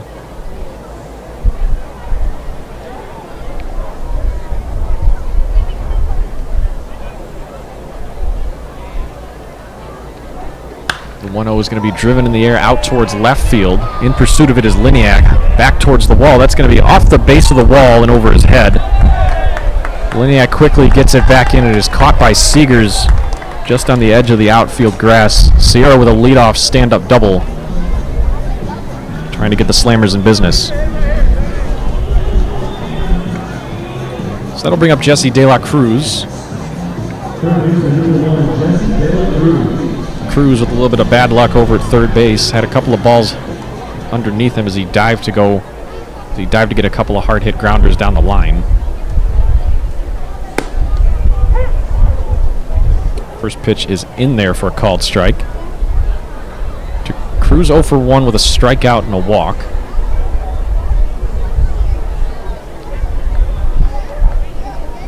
Out of the stretch, Mikolajczyk fires one in there. It's grounded towards the third baseman, Sanchez. He'll gather it up, throw on to first, and there's the first out.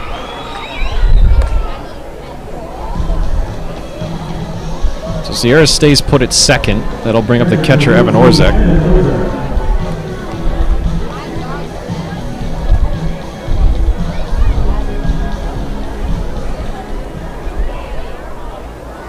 Orzak with a walk and a sac fly so far. Does have an error on his ledger after throwing a ball into center field on a caught stealing attempt. First pitch is low for a ball.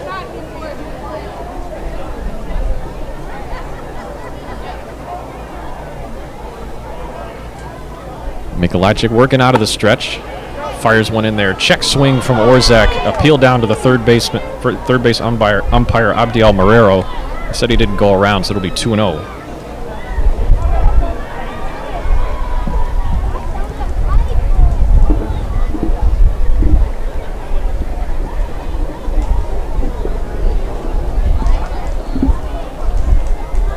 The 2-0 in there for a called strike. Registering just under 90 on the heater.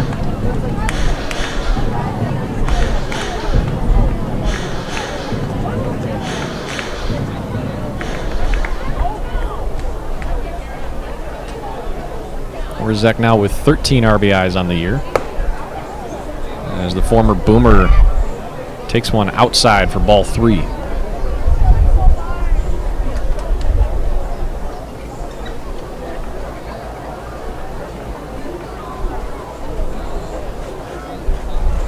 Orzak originally from Big Rock, Illinois, just 23 years of age. Next pitch is swung on and missed, and the count is full.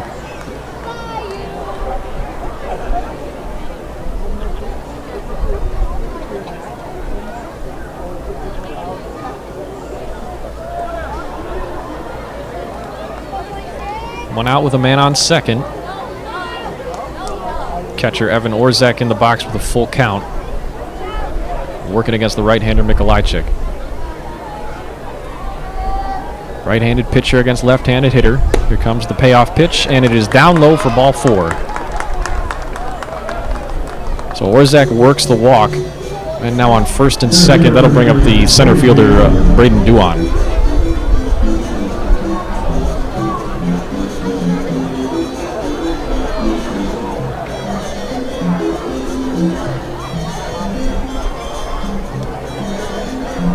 Duan grounded into a fielder's choice and struck out his last time. Comes in with men on first and second and just one out. First pitch inside for a ball.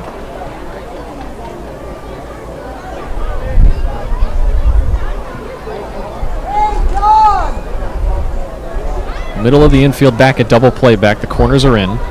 Mikolajczyk, the 1-0, in there for a called strike. Fastball ranging back up there, clocking in at 90.1.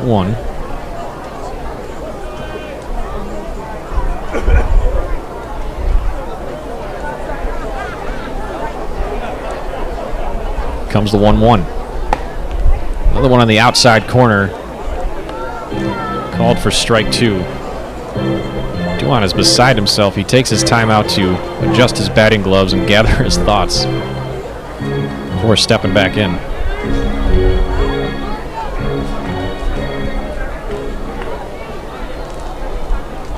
Duan is the tying run here with one out in the top of the 6th. 1-2 count. Here it comes. Back up the middle, gets past Mikolajczyk. Underneath the glove of Kuziak. A strong throw from Feltz keeps the runner Sierra from crossing the plate. But it'll be a single for Duan, and the bases are now loaded as the lineup turns over and Liam MacArthur comes in for his 4th turn.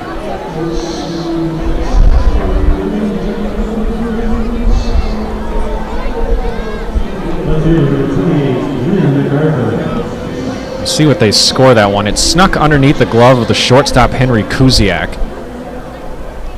It was slow enough where Mikolajczyk thought about grabbing it on the pitcher's mound, but he let it go to try to get the double play. Instead, it just drifted into center field. His first pitch to Liam MacArthur is outside for a ball.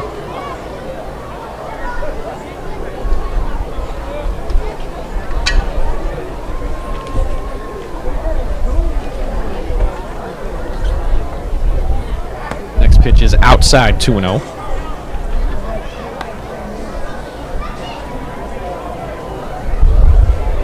MacArthur so far this season with the bases loaded, he's got 10 at-bats and 2 hits. He does average 284 with runners on base, however. Next pitch is down low for a ball, now 3-0. Mikolajczyk has struggled with the walks today. He has already registered 6 base on balls. Quickly approaching 100 pitches. This will be number 96. Out of the windup, here it comes. And it'll be down low, ball 4. And the Slammers get a run back on the bases loaded walk from John Mikolajczyk. Some activity down there now in the Windy City bullpen. Shortstop number 20, Andrew Fernandez. Left-hander Michael Barker, it looks like, is warming up. As Ronnie Allen Jr. will take a stroll out to the pitcher's mound to have a conversation with his pitcher.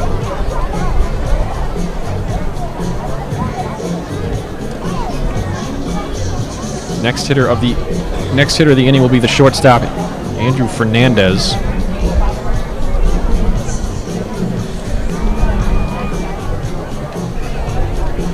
Fernandez 0 for 3 so far today, a fly out, a strikeout, and a fielder's choice. And here comes manager Bobby Jenks. And it looks like that'll be all for his starting pitcher. Mikolajczyk working through 5 1/3, giving up 3 runs.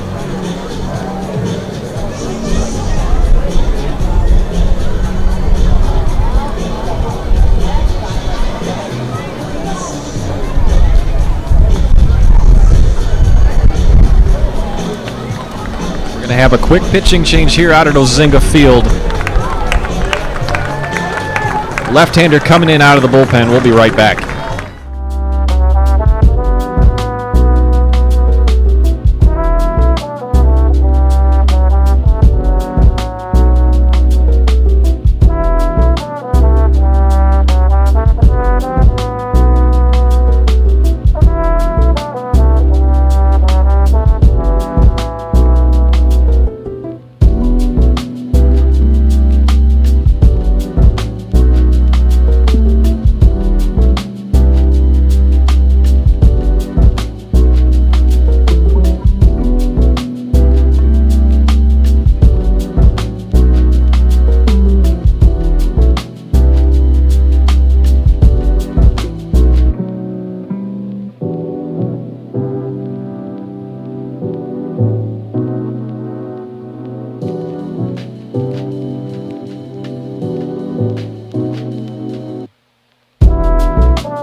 And a pitching change now with the bases loaded and 1 out here in the top of the 6th for Windy City. It'll be the left-hander Caleb Rydell,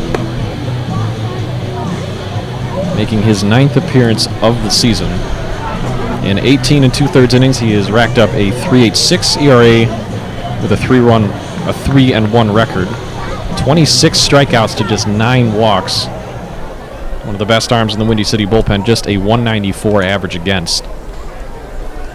So he will force the shortstop, Andrew Fernandez, to turn around and hit from the right side. First pitch to him is a called strike down low. As mentioned, Fernandez 0 for 3.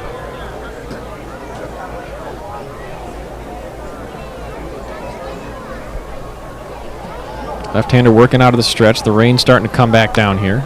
Next pitch is fouled back off the netting.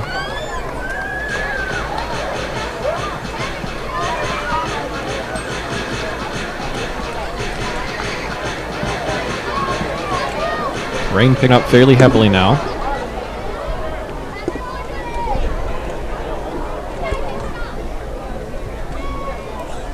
Again, shouldn't be something that should interrupt play. At least not significantly. Ground ball to the second baseman, Seegers. Turns on to Kuziak at first. Around the horn to first at Johnson, and the double play ends the inning. So Rydell gets out of it, grounding a 4-6-3 double play. And the Slammers get one back. They still trail the Thunderbolts 5-3 after 5.5.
Right-hander Frank Plezak out for his second inning of work.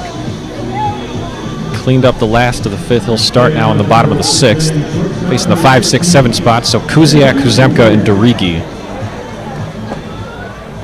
Right-handed shortstop Henry Kuziak steps in now. First pitch is going to be driven out towards right field.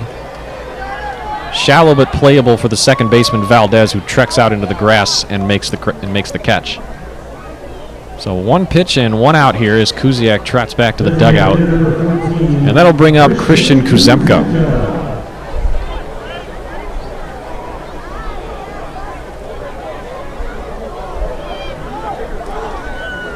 Kuzemka 0 for 2 today with a couple of ground outs. As the rain starts to pour down a little harder, Plezak out of the stretch fires, and it's up high for a ball.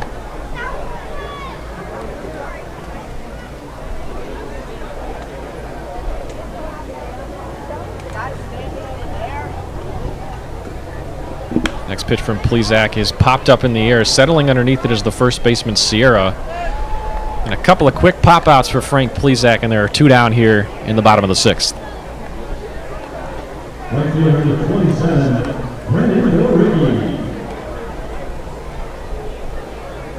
So Brandon Dorigi, the left-handed batter, will step in for his third turn at bat. Strikeout and a base hit so far.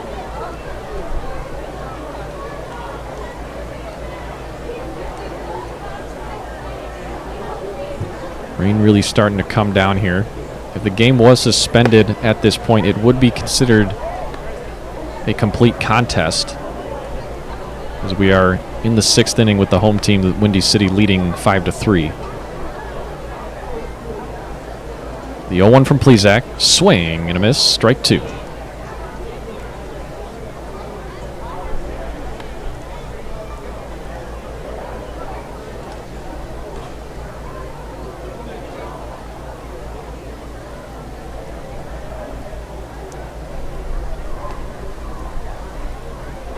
Here comes the 0-2 from Plezak. It's going to be driven down the right field line, but foul.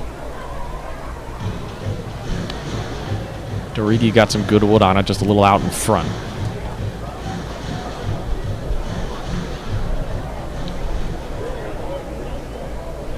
Fooled by the changeup, possibly, coming in at 79. The 0-2 once more from Plezak, down in the dirt for a ball.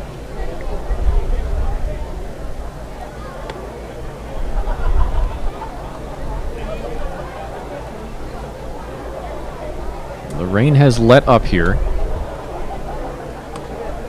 Some dripping still coming down and probably ruining my microphone, but that's fine. Ground ball back to the pitcher, Plezak. He will just turn and toss it on to Sierra at first. And a quick 1-2-3 inning for Frank Plezak. And we'll head into the top of the 7th here. Slammers trailing the Thunderbolts 5-3.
Top of the 7th here from Ozinga Field in Crestwood, Illinois.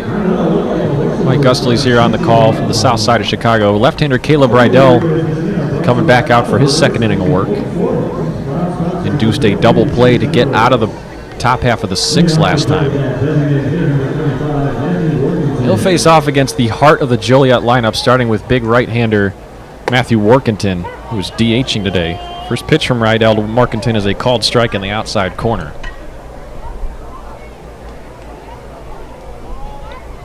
Rydell working on the third base side of the rubber. Fires one inside for a ball.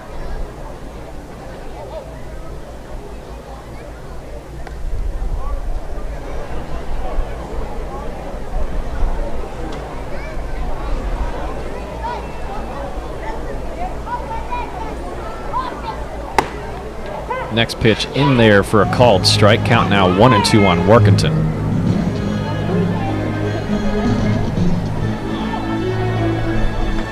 Rain picking back up here, kind of on and off showers as the wind has changed direction, now blowing out towards right field.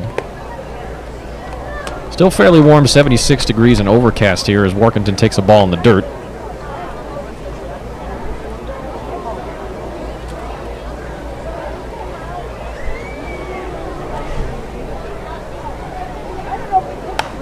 As the Joliet designated here fouls one back out of play. Counts remains at 2-2.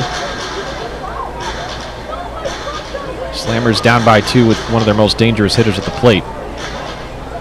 Workington resting a big red bat on his shoulders before lifting it up slightly with a high back elbow. Drives the next pitch towards the shortstop, Henry Kuziak. Bit of an off-kilter throw, but Johnson able to scoop it up at first, and Workington is down.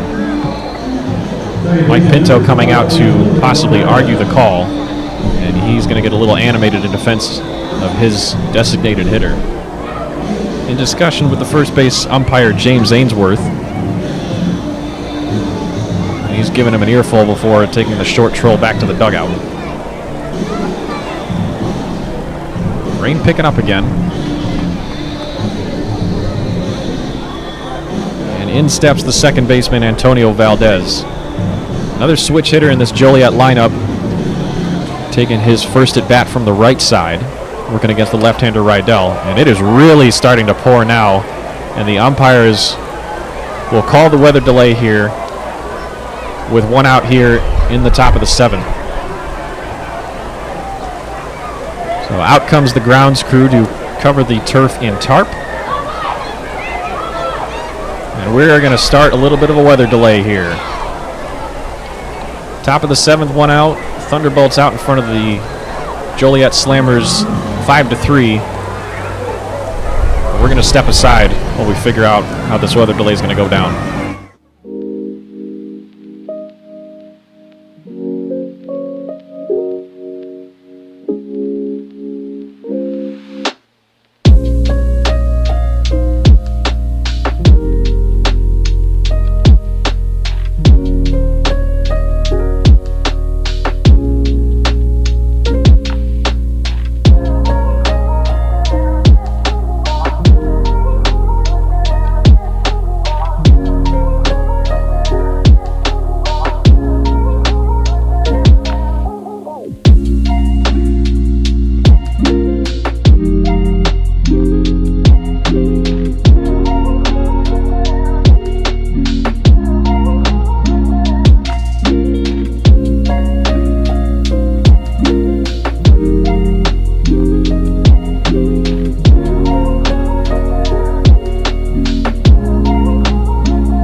Still in a bit of a weather delay as the rain starts to lighten up a little bit.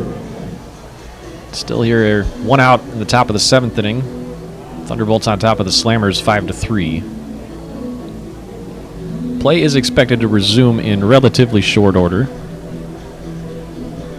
And while we are still in a delay, we'll take a look at some of the other scores around the Frontier League.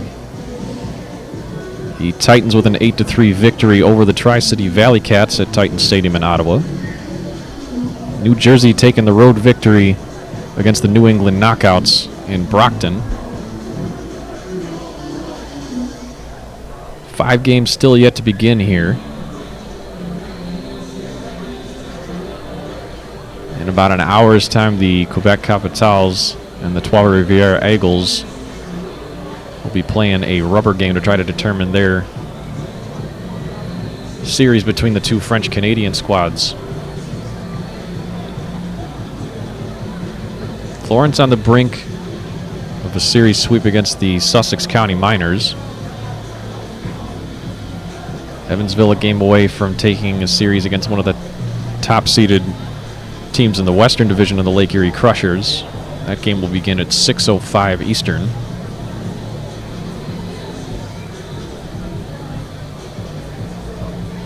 Gateway Grizzlies and the Schaumburg Boomers will be playing their rubber game at 5:30 Central, 6:30 Eastern in Sauget. Grizzlies doubling up the Boomers last night, 8-4. Quick recap on how the scoring has been going so far in our game. Left fielder Kingston Liniak put the Thunderbolts on the board with a solo home run down the left field line in the bottom of the third. Joliet able to get back in the game with a sacrifice fly in the top of the fourth. Windy City taking the lead on their own sacrifice fly in the bottom of the fourth. Slammers able to knot the game up in the top of the fifth. And a fielder's choice. Michael Sagers at second base tried to gather up a ground ball and throw it to the plate. But the ball popped out of the glove of catcher Ronnie Allen Jr. And Andrew Fernandez, the Joliet shortstop, was able to come in and score to tie the game. Liniak crushed a 2-run homer in the bottom of the fifth to put the Thunderbolts back on top, before the third baseman Emmanuel Sanchez doubled down the line to make it 5-2. In the top of the sixth, the Slammers were able to walk the bases loaded and get a run from it, but ended up leaving one man stranded as left-hander Caleb Rydell came in out of the bullpen to induce a double play. Again, top of the seventh here with 1 out. When play resumes, it should be the second baseman Antonio Valdez.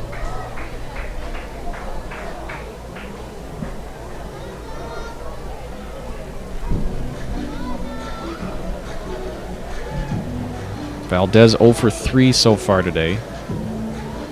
See if manager Bobby Jenks wants to make a pitching change before the play is resumed. The delay wasn't long enough to view that as a huge possibility, but anything's possible. Temperature has dropped out here to 72 degrees, wind blowing slightly out to right, as we are still in the midst of a rain delay. We're going to step aside here, see if play resumes momentarily. Until then, enjoy some copyright-free music.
So Mother Nature has let up here in Crestwood, and it appears that we are going to resume play here in the top of the 7th.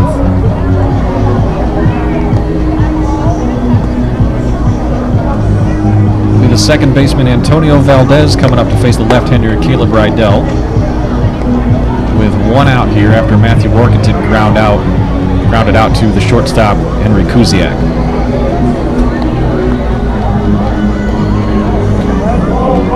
Slammers still trailing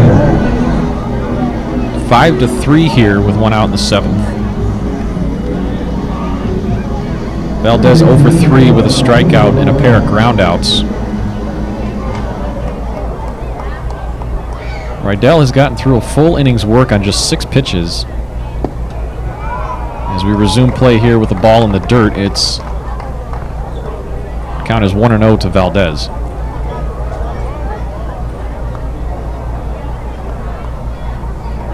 A little bit of a wiggle in his step as he crowds the plate from the right side. Left-hander fires in a fastball on the outside part of the plate for a called strike.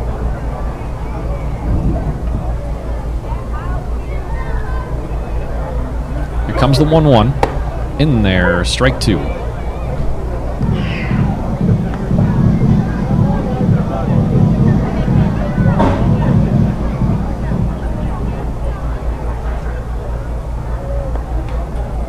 Comes the 1-2 from Rydell, high and outside. Count even now at 2-2.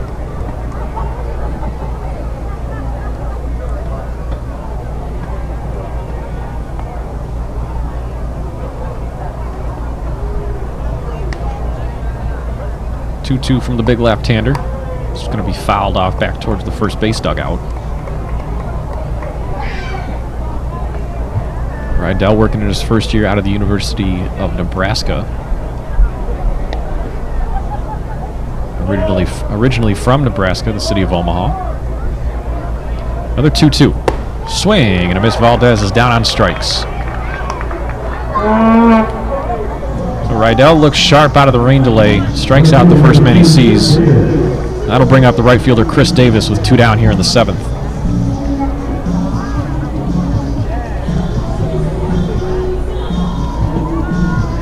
After the 7th inning stretch, we will have a baseball term of the day for you here.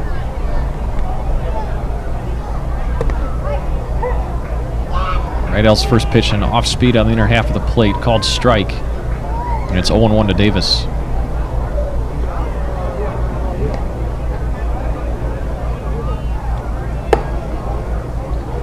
Next pitch is down low.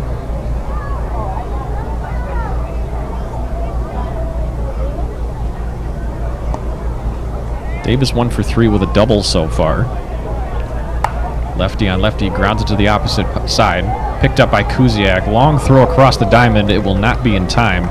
So it'll be an infield single for Chris Davis, his second hit of the day. First baseman number 17, Jonathan Sierra.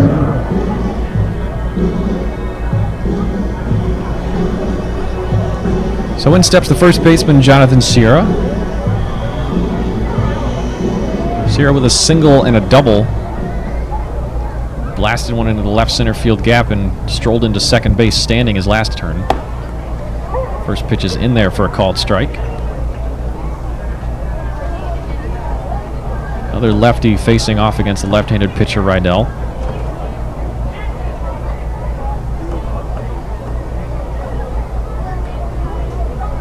Comes the 0-1. Outside, count even at 1-1.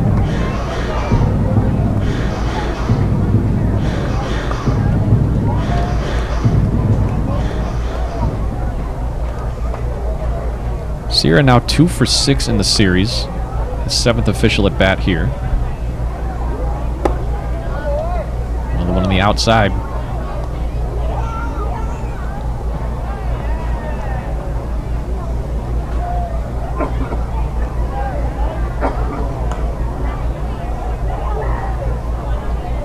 Rydell gets his sign from Allen. And out of the stretch fires the 2-1. Another one outside. Count now 3-1.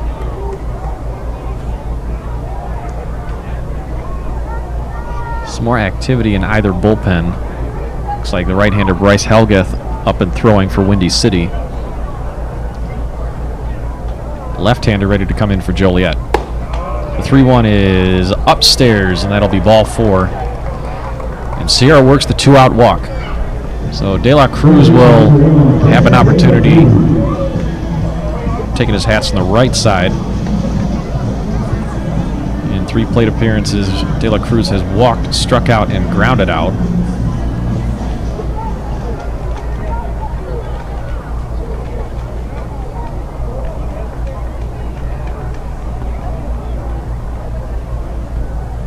First pitch to the Joliet third baseman is on the outside corner for a called strike. Coming into today, De La Cruz ranks 4th on the Slammers in batting average. Comes in hitting .258. Next pitch is swung out and missed, and the bat goes flying out of De La Cruz's hands, goes all the way into the Windy City dugout on the third base side.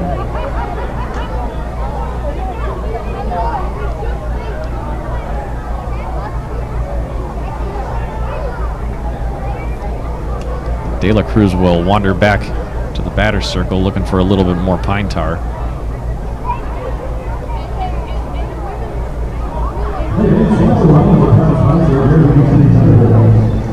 So Chris Davis on second, Jonathan Sierra on first, 2 down here in the top of the 7th.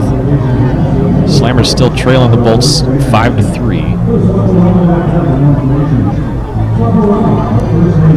After getting some more pine tar, Jesse De La Cruz will step back into the batter's box with an 0-2 count.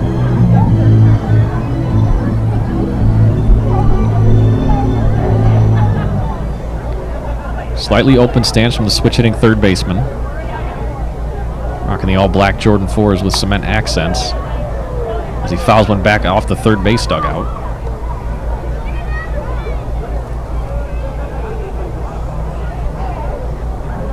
De La Cruz originally from New York, out of the University of New Orleans. 5'10" switch hitter. Short highlighted dreadlocks spilling out of the back of his black helmet. Faces the 0-2 from Rydell, swing and a miss, and he's down on strikes. So De La Cruz strikes out. The Slammers leave 2 as they still trail the Windy City Thunderbolts 5-3 after 6.5.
Back here from Ozinga Field, Mike Gustley's here on the call as we head into the bottom of the 7th.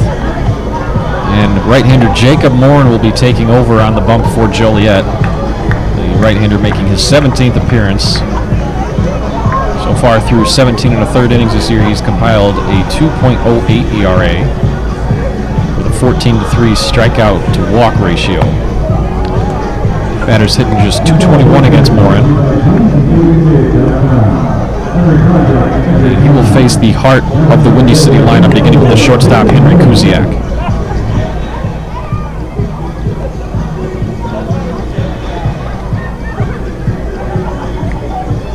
Excuse me, he'll be going 8-9-1 against the Thunderbolts. He'll face off against the left fielder, Kingston Liniak. Liniak with a couple of home runs and 3 RBIs on his line today. Took the starter Jacob Armstrong deep twice, both out to left field. And it appears it'll be a pitch clock violation to start the at-bat. So Liniak will step in already down 0-1. First pitch from Morin is hit high in the air, drifting towards the left field line, but foul.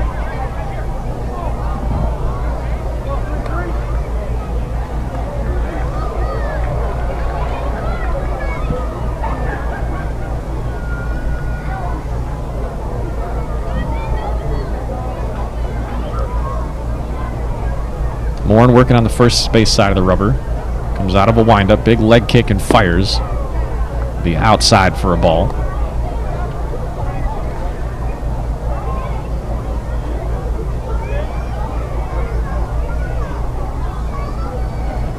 Here comes the 1-2.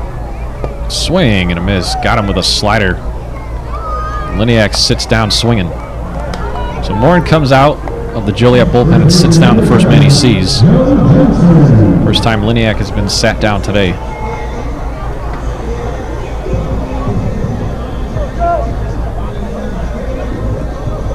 So in steps the first baseman, Joe Johnson. 1 for 2 with a double on his line. Swing and a miss there. Johnson tried to hold up, but he went way past the plate. It'll be strike 1. Big open stance from the Windy City first baseman. Next pitch from Morin is grounded down the right field line and foul.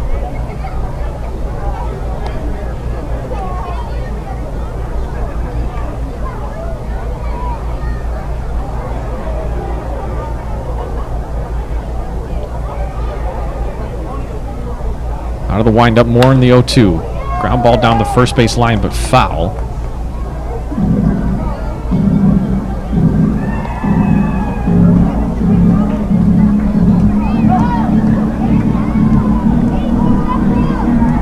Johnson following manager Bobby Jenks over here from the Pioneer League.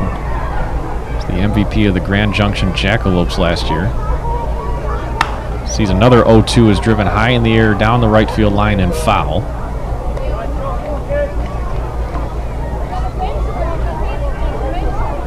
Johnson coming in with a .227 average, 35 driven in this year. We'll have a brief stoppage in play as the umpire gets more baseballs.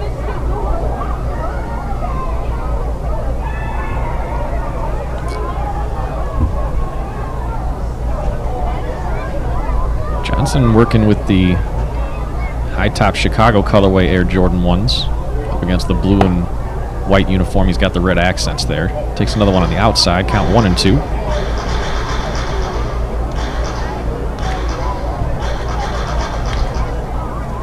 Big time open stance from the left-handed batter.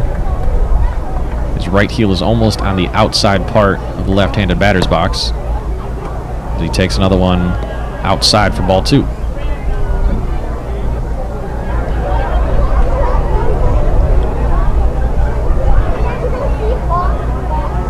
After Johnson's at bat, we will introduce our baseball term of the day as the 2-2 is fouled straight back.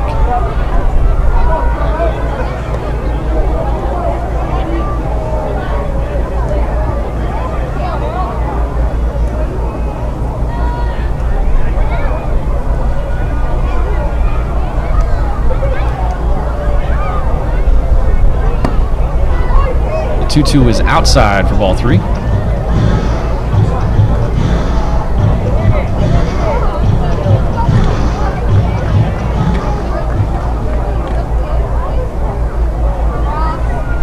Morin delivers the full count. Here it comes. Going to be grounded back off the backstop. Johnson stays alive. He'll see another.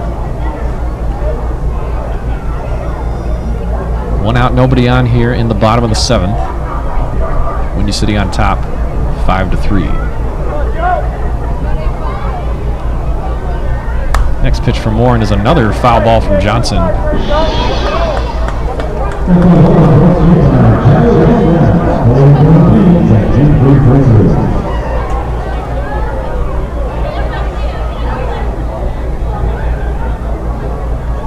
This will be the 11th pitch of the at-bat.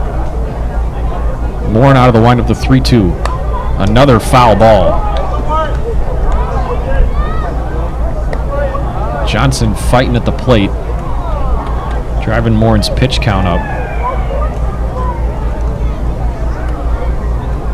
In just a third of an inning, Morin already with 15 pitches in the frame. Here comes the 3-2 again. This one is going to be driven down the line and fair. That's going to go all the way to the corner as Johnson will have extra bases for the second time. Davis picks it up and throws to the cutoff man, Valdez. Johnson in with his second stand-up double.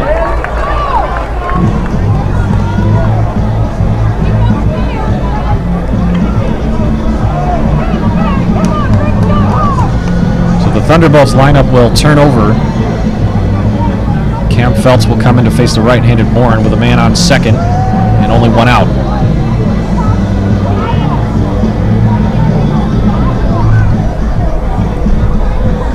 Feltz without a hit so far today. Pop out, a fly out, and a ground out.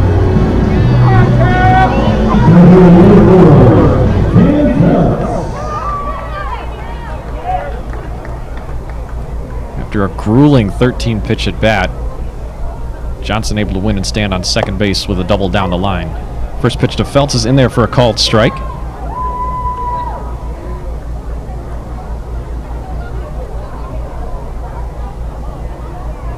Feltz coming in with a .239 average, 13 RBI in the season. Next bat is fouled, but the bat goes flying towards the second baseman, Valdez. Second time this inning we've seen the bat fly out of somebody's hands. It was Jesse De La Cruz in the top of the inning. Cam Feltz just now.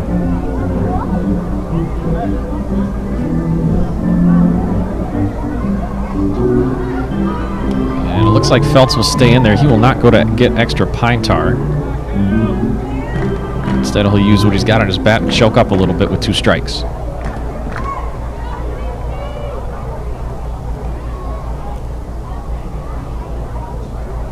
One on, one out. Morin out of the stretch, the 0-2 to Feltz. Swing and driven the other way towards left field. Coming in to make the catch is Liam MacArthur, and he'll force Johnson to trot back to second base. There are 2 down.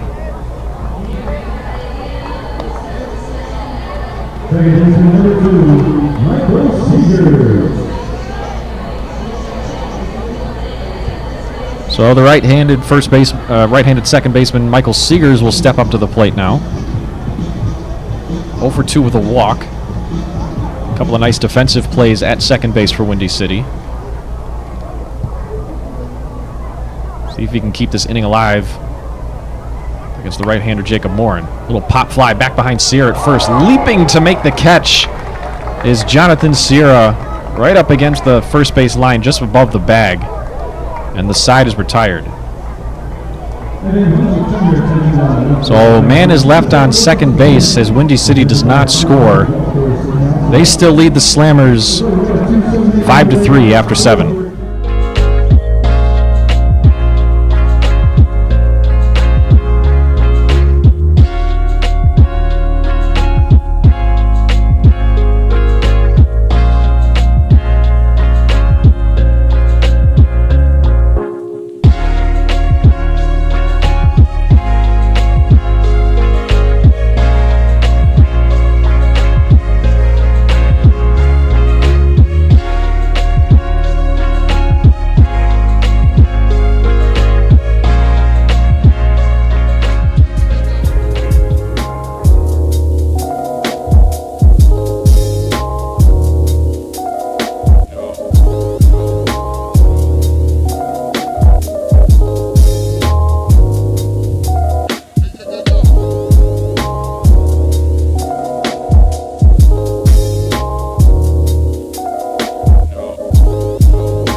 Top of the 8th inning now, right-hander Bryce Helgath will come out of the bullpen. Familiar with the Chicagoland area, originally out of Arlington Heights and Central Michigan University out in the MAC. I keep forgetting to do my baseball term of the day, so we're going to do it right now before Helgath gets started against the catcher Evan Orzek. Baseball term of the day is the Baltimore Chop. Baltimore Chop is when there is a hard ground ball that hits the ground off the bat right in front of home plate and bounces over a fielder's head. So next time you see a hard chopper that goes over the head of a fielder, now you got the name for it. It's called the Baltimore Chop. Helgath working out of the stretch. 6'2" right-hander. His second pitch is fouled off by Evan Orzak. Count now 1-1.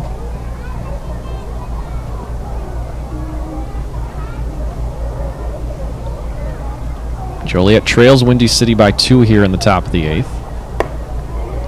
Next pitch from Helgath is upstairs. Count now 2-1.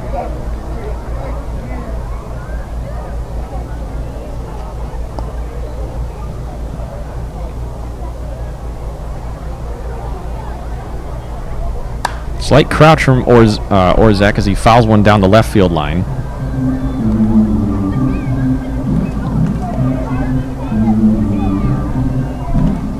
Works with the black batting gloves, high black socks, and the knee-length pants. There's a dark brown barrel and a natural grain wood bat. Slight crouch. He faces the 2-2. That one's going to be fouled back. He'll stay alive.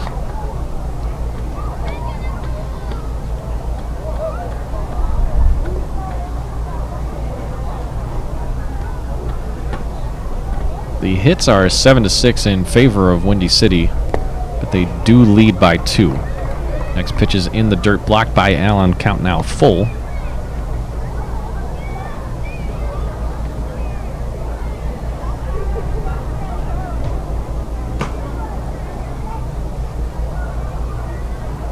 The 3-2 is going to be chopped in front of the plate, gathered up by Seegers. He'll just scoop it underhand to Johnson at first, and there's the first out of the inning.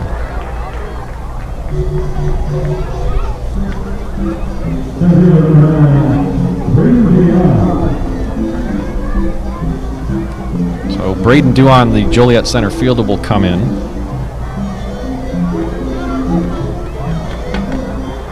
Duan with a base hit to center field his last time. It's snuck under the glove of the shortstop, Henry Kuziak. Shows bunt against Helgath, pulls it back. It's a called strike nonetheless.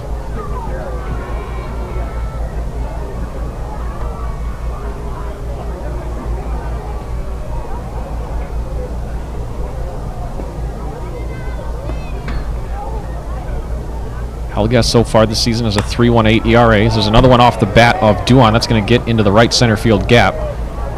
Gathered up by Cam Feltz. He'll throw it back in to keep Duan at first. So it's a one-out base knock for the Joliet center fielder. And the lineup will turn over and bring Liam MacArthur back to the plate.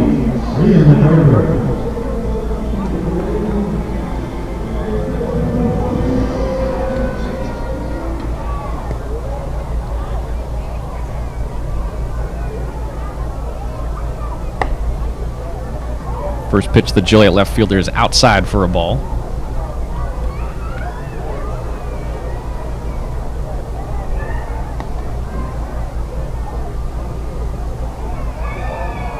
Duan is a pretty successful base stealer, 7 of 8 so far this season. And the next pitch is a called strike in the outside part of the plate to MacArthur.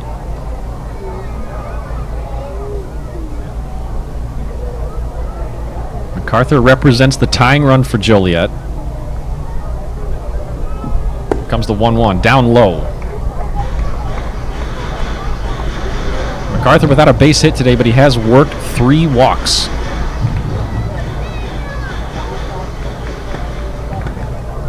Joliet trying to extend this inning, get more into the heart of their lineup. 2-1 is going to be flown out to center field. Feltz tracking back, finding his way underneath it to make the catch, and there's the second out of the inning. So Duan retreats back to first, and it'll be Andrew Fernandez to face Bryce Helgath. Fernandez, the switch hitter, returning back to hit from the left side against the right-handed Helgath.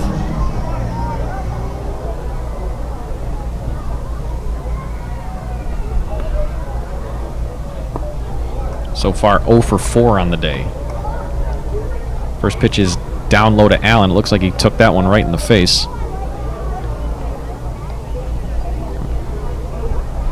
I think some of the turf may have gotten up and gotten his mask.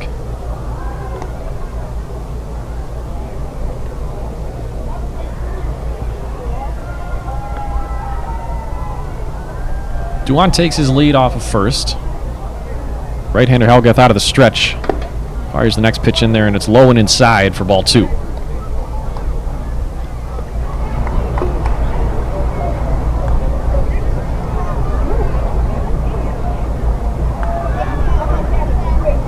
Fernandez stands in. The 2-0 is in there for a called strike.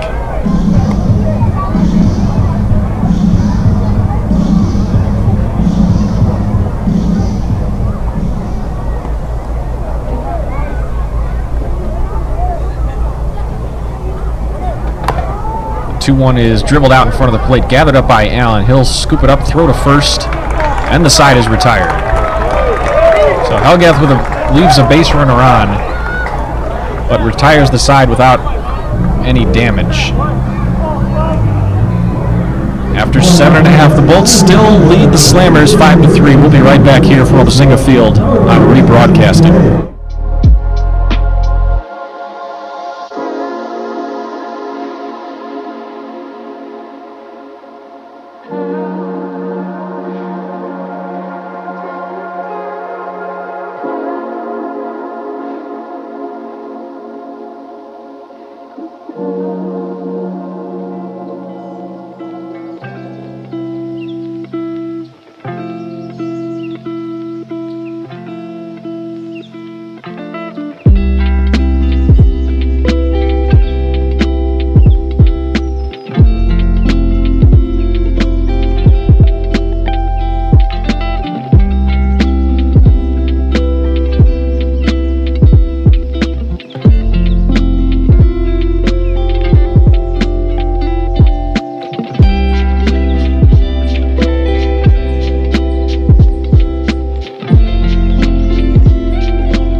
New pitcher on for the Joliet Slammers in the bottom of the 8th. It'll be right-hander Cameron Smith making his 26th appearance.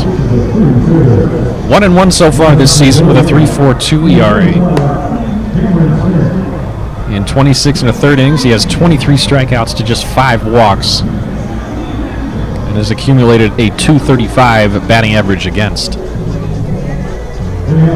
So Smith will face the 3, 4, 5 spots in the Windy City lineup. Sanchez, Allen, and Kuziak.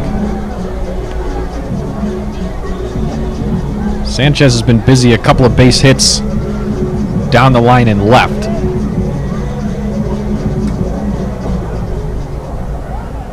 He does have an RBI, as it looks like another pitch clock violation. This time will be on Smith. So Sanchez will begin his at-bat up 1-0. First pitch from Smith is upstairs for a ball, so it'll be ball 2.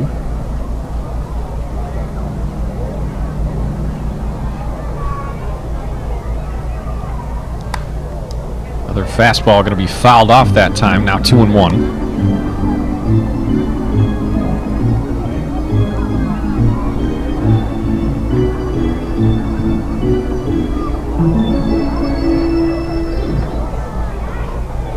Here comes the 2-1. Smith gets Sanchez to swing through it. It's now 2-2.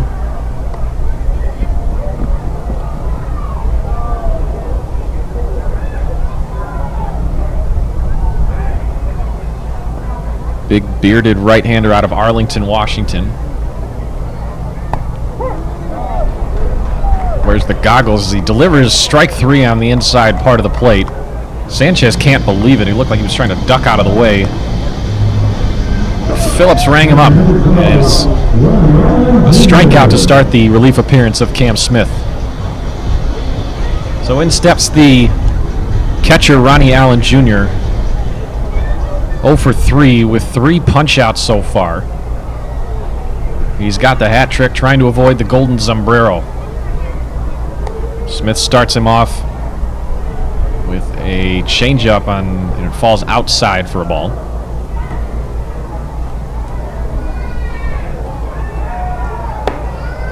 Pitches a fastball, catches the outside corner, now 1-1.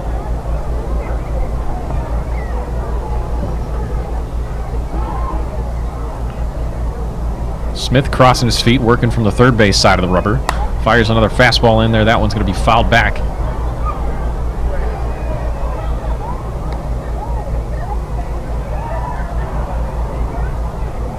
After the rain, the wind has kind of died down here. Temperature stands at 75 according to the scoreboard out in right center.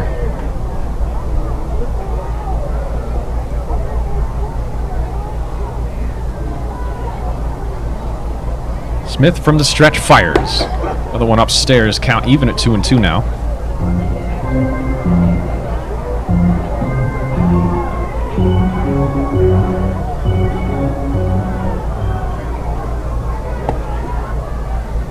Smith's next one is down low for a ball, count now full at 3-2.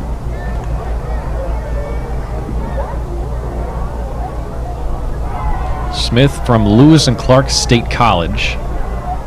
In his first season with the Slammers. As the 3-2 is fouled off, as Allen stays alive.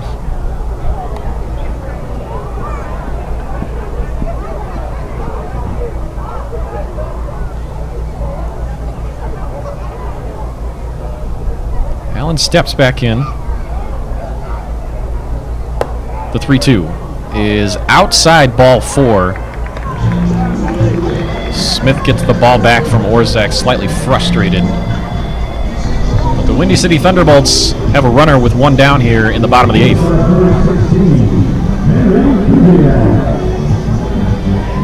So that'll bring up the shortstop, Henry Kuziak.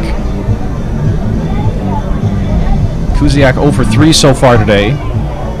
He's been pretty sharp out at short. Could bring a couple of double plays. This one down the line past a diving De La Cruz. It'll get all the way into the left field corner by the Windy City bullpen. Allen to third. Kuziak strolls into second. It's a stand-up double with one out here in the 8th.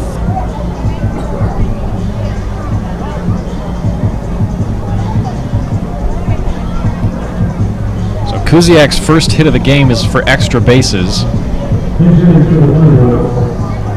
Number 6.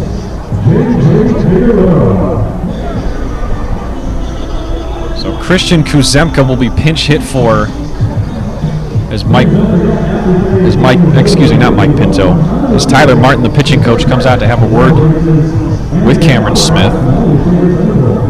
Kuzemka being pinch hit for it is the catcher of last night's game, JJ Figueroa.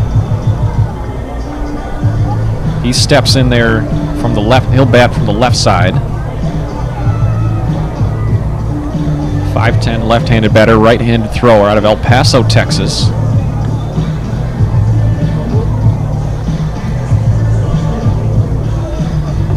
He went 0 for 1 before being taken out for defensive purposes in last night's game. Had a couple of pass balls as well as an error from the catching spot.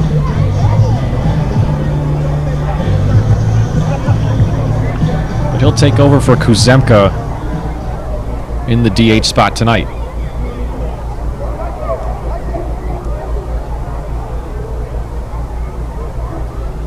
So Smith with one out, then on second and third. Infield comes in. First pitch by Figueroa is fouled off towards the first base dugout.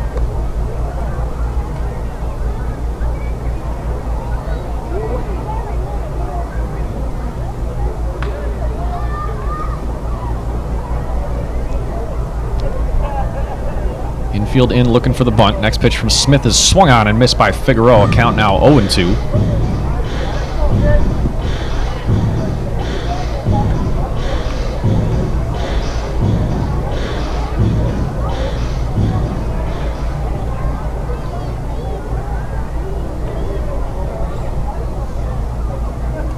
Smith again out of the stretch.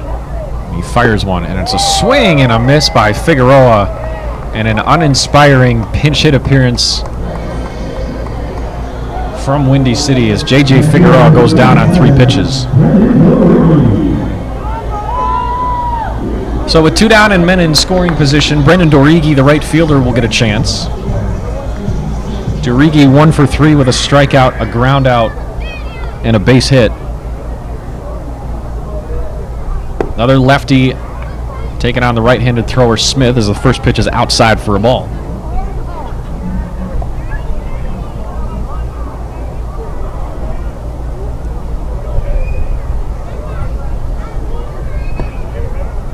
Next pitch inside for a ball, count now 2-0.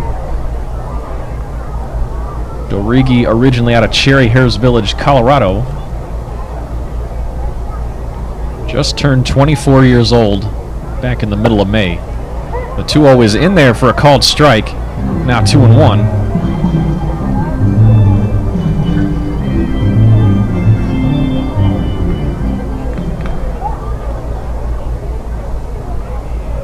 The 2-1 from Smith is fouled back and off the catcher Orzek. And it'll be 2-2 on Brennan Dorigi.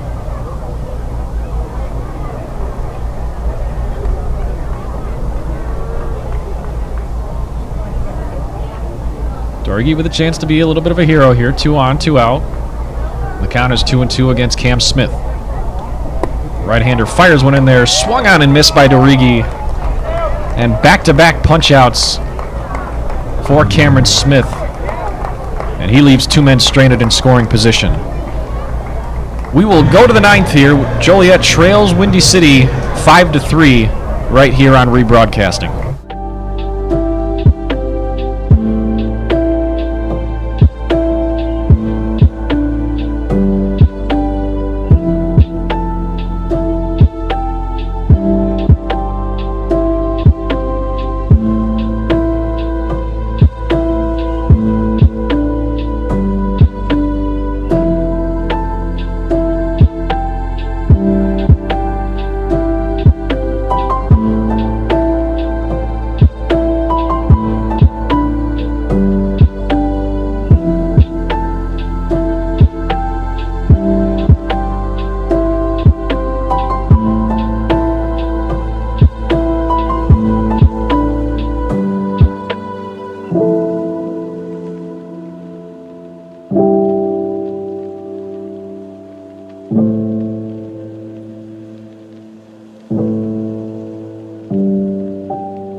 Here in the top of the 9th from Ozinga Field. The Windy City closer is now on for Bobby Jenks, trying to shut this game down as the Thunderbolts lead 5-2. It is the right-hander Tyler Laporte on for Windy City. Right-hander making his 29th appearance. In 25 1/3 innings, Laporte has a 2.84 ERA with a 3-0 record, 6 saves, and 33 strikeouts. He will face the heart of the Slammers lineup, starting with the designated hitter Matthew Workington. Laporta working out of the stretch, fires one in there at 98. This is a power-on-power matchup. Workington always a home run threat. Laporte with a power fastball. There's one driven high in the air out towards left field. Liniak looking up, and you forget about that one. Matthew Workington brings the Slammers within 1 with a monstrous leadoff home run here in the top of the 9th.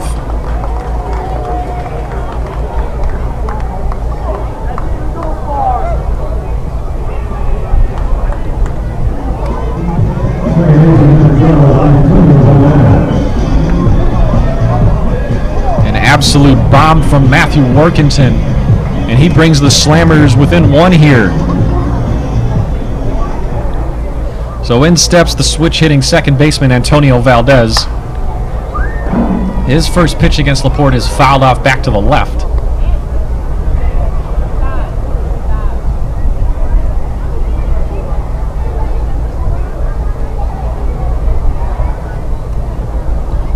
Laporte out of the stretch, fires one in there for a called strike, coming in there at 99.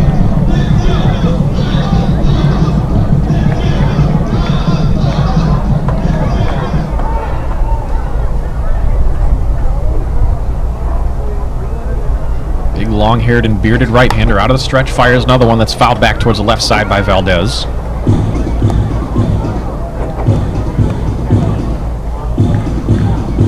In 25 and a third innings, that home run represents only the 20th hit that Laporte has given up so far this season.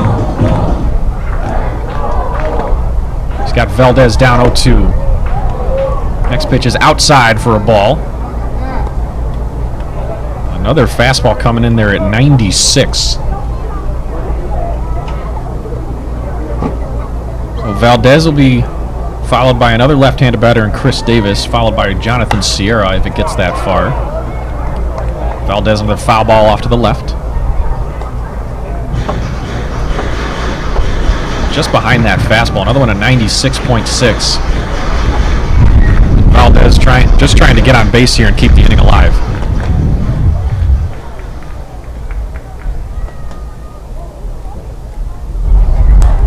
Next pitch from Laporte, another foul ball. And we'll do it one more time.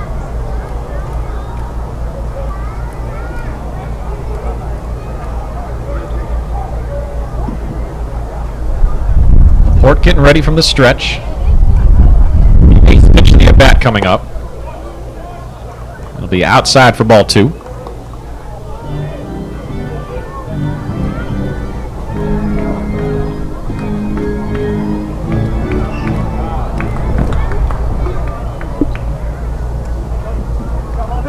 This is going to be fouled down the right field line.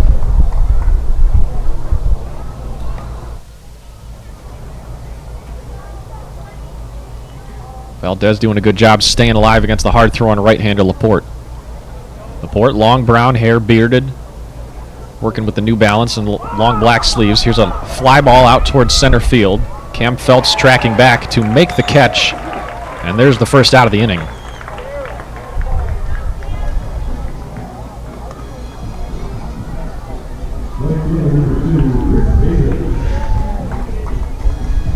So the right fielder, Chris Davis, will come up now. Davis with a couple of base hits. Nothing showing in the RBI column so far, but he is 2 for 4. First pitch from Laporte is in there for a called strike.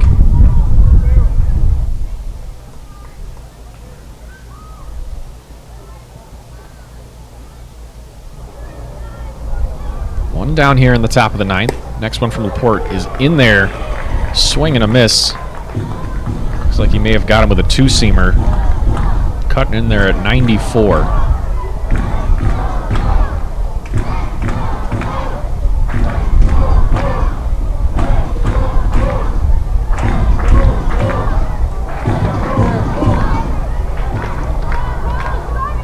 Here comes the 0-2 from Laporte. Swing and a miss. Davis is down on strikes. So there are now 2 outs in the top of the 9th.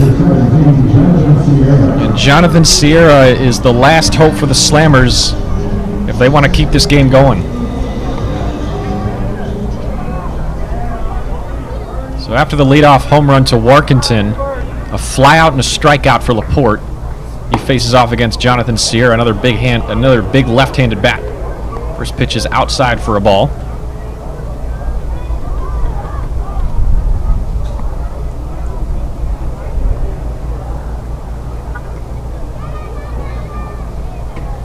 Next one is in there, right back at Laporte. He barehands it, throws on to first, and the game is over. He takes a bow to Ronnie Allen Jr. and goes to greet the rest of his teammates. What a final play by Tyler Laporte. A screamer off the end of the bat. Laporte just barehanded it, and without even stepping off the mound, shucked it over to Johnson to retire to the side.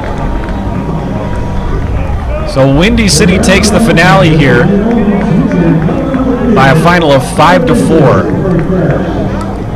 Laporte gets save number 7. Kingston Liniak led the way with a couple of home runs and 3 RBI. And some excellent defensive work from Henry Kuziak at short and Michael Seegers at second to seal the deal.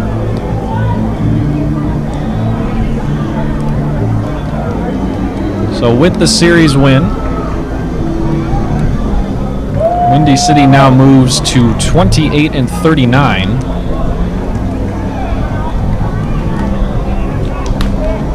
Meanwhile, Joliet will slip down to 27 and 39. So Windy City now with one more win, but they also do have one more loss. So they stay attached at the hip in the middle of the Western Division standings.